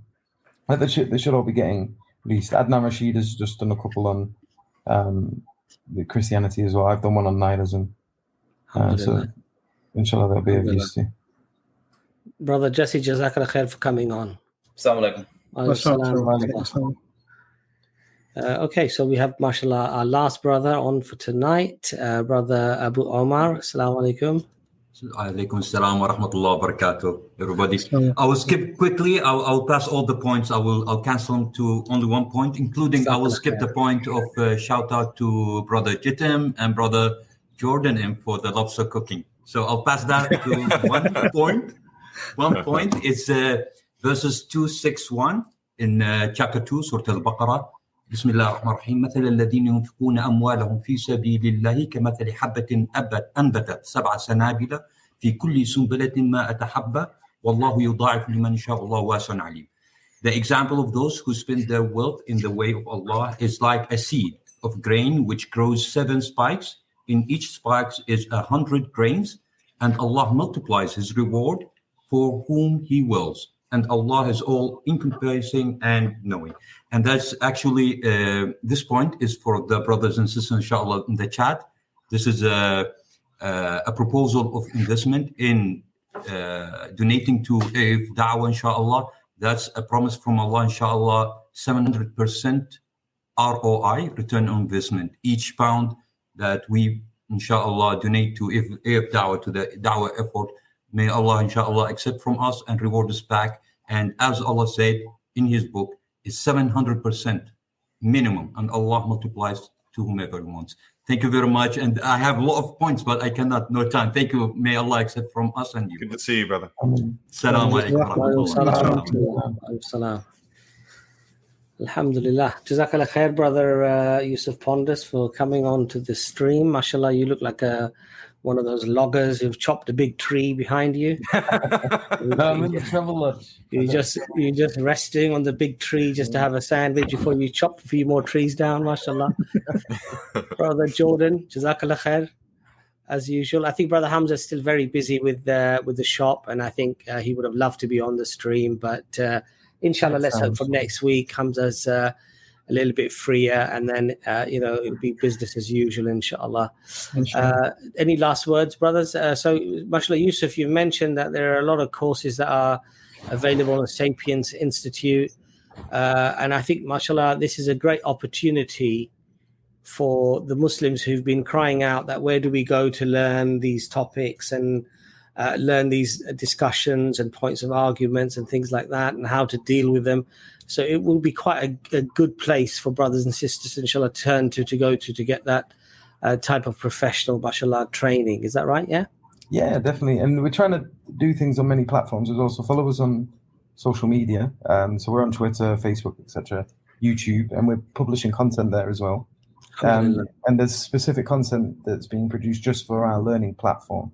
And it's a proper platform as well, because we notice, and it's the case with YouTube in general, people tend to not watch all of the videos, or if there's a course published, they don't go through it all. Whereas this is something at the end, you get a certificate, it's broken up into small, manageable chunks, and there's little quizzes at the end of it that's your retention, and it sort of forces you to go through it. And it has a higher success rate in terms of getting people to go through the whole thing. And the content's of high quality as well, so inshallah it'll be of use. But just keep an eye on the website, sapiensinstitute.org, follow us on social media, and just start using that content. And then the Lighthouse Project as well is something that's set up for people to have one-to-one discussions privately with du'ats like either myself, Jake, Abdurrahman, Hamza, and a few other brothers, Dr. Uthman Latif, Fahad Taslim, etc. And yeah, you just get a nice one-to-one chat. If you've got doubts and you want to just talk to someone about those doubts, you have questions, you're interested in Islam, if you're an ex-Muslim, you're looking back into it again, you want answers to certain questions, we're available there to have these really nice one-to-one. MashaAllah. Well, I reward all of the brothers and sisters that are working so hard to do this. Yes, I think Brother Anis has just put on the screen that many of you know Brother Hashim from Dawah Wise, Brother Hashim, Brother Mansoor. Brother Hashim's father passed away this week. So please do remember him in your dua. May Allah inshallah make things easy for the family as well and grant him the highest stature inshallah in Jannah. Brother Yusuf, your own channel, have you got anything coming out on that in the next few days or weeks? Or at the moment probably not. I need to do something for it, but all my attention's on that inshallah. Jazakallah khair. Brother Jordan, alhamdulillah, I just want to say again, I really did enjoy the mashallah, the discussion with Brother Dawi. It was just very practical, sensible.